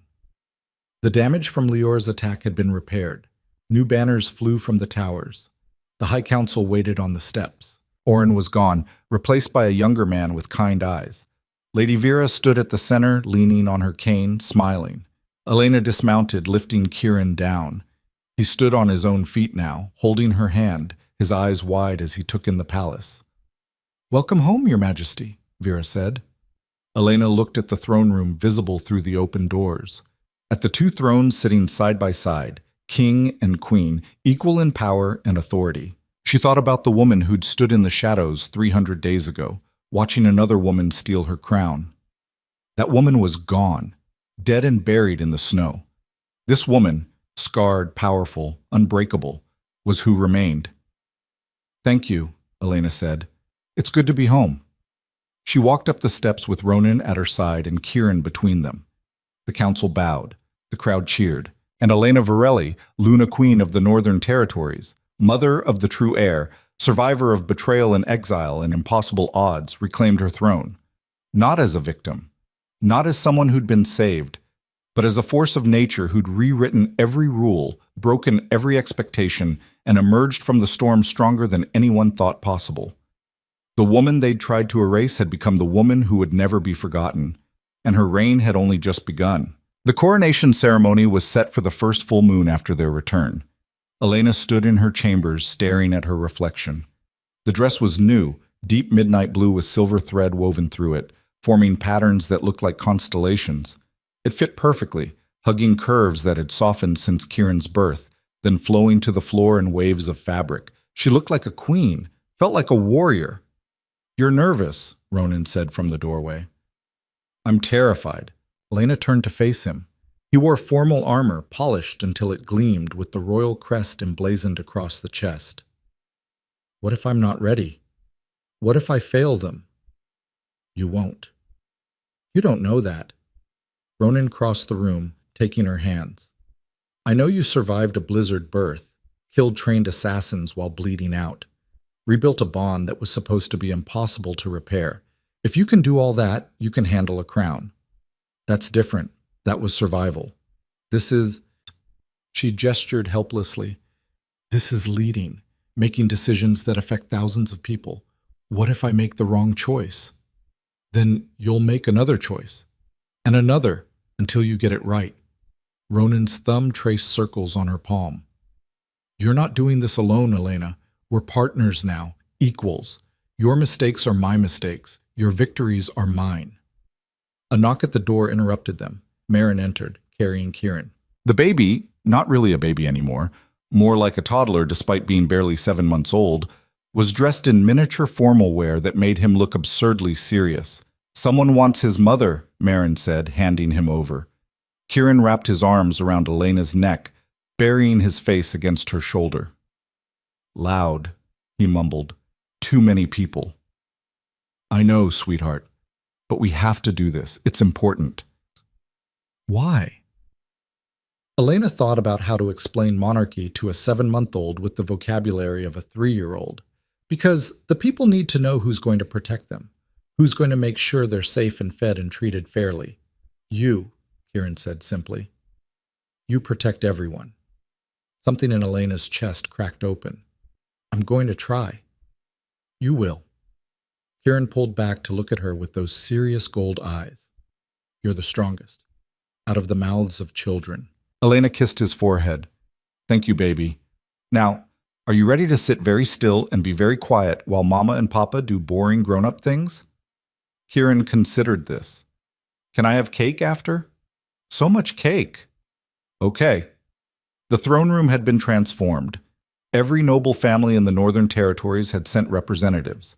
The room was packed with wolves in their finest clothing, all waiting to see the coronation of the queen who'd defied death itself. Elena walked down the aisle with Kieran on one side and Ronan on the other.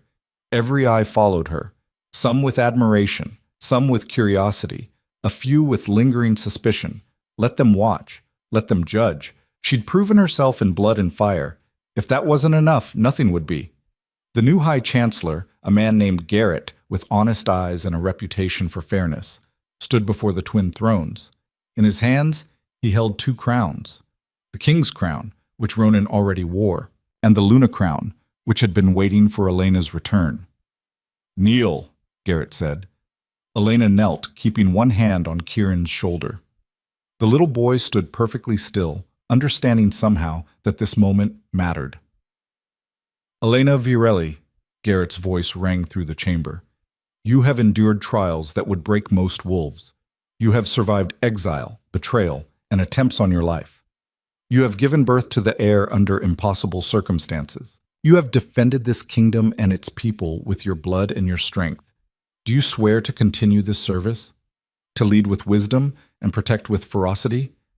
To put the good of the many above the comfort of the few?" "I swear it," Elena said clearly. "Do you swear to rule alongside your mate as equal, to counsel and be counseled, to share power and responsibility without pride or prejudice?" "I swear it."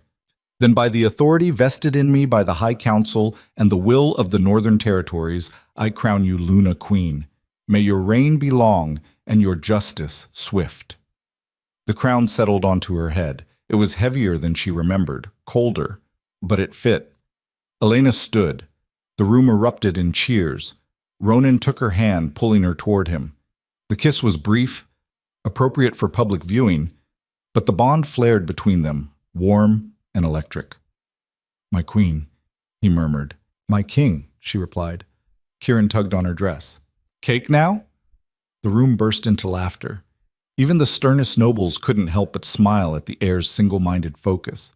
Yes, Elena said, lifting him into her arms. Cake now. The feast lasted hours.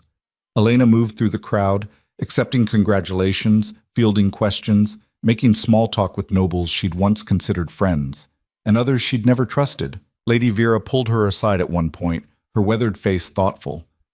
You've changed, the old woman said, grown harder, sharper. I had to. I know. But don't lose the softness entirely. A queen needs both. Vera glanced at Kieran, who was systematically demolishing a piece of cake 3 times the size of his head. He'll need to see both sides of you, the warrior and the mother, the judge and the nurturer. I'll try. That's all any of us can do. Vera patted her arm. You're going to be magnificent. Terrifying, certainly, but magnificent. As the night wore on, Elena found herself standing on a balcony, looking out over the kingdom. Lights twinkled in the distance, homes, taverns, lives being lived in relative peace. This was what she'd fought for, what she'd nearly died for. The chance to make this place better, safer, more just. Ronan joined her, sliding an arm around her waist. Kieran's asleep, passed out in a pile of frosting. Kale's watching him. He earned it. Sat still for almost 20 minutes. Elena leaned into Ronan's warmth. That's a record. Takes after his mother, stubborn as hell. Watch it, or you're sleeping in the stables. Ronan laughed, pressing a kiss to her temple. I love you, and in case I haven't said it enough. Elena turned to face him. The bond between them hummed, complete and unbreakable. She could feel his sincerity, his devotion, his regret for the past and hope for the future. I love you too, she said. Even though you're an idiot who believed a scheming liar over your own mate. I'll spend the rest of my life making up for that. Good. It's going to take at least that long. They stood together in the moonlight, king and queen, mates and partners, watching over a kingdom that had tried to destroy them and failed. Elena touched the crown on her head, feeling its weight, its responsibility. She'd been cast aside as worthless, hunted as inconvenient, targeted for death. And she'd survived it all. More than survived. She'd conquered, had taken every attempt to break her and used it to forge herself into something unbreakable. The world had tried to erase Elena Virelli. Instead, she'd rewritten everything. And this kingdom, this crown, this family, was only the beginning.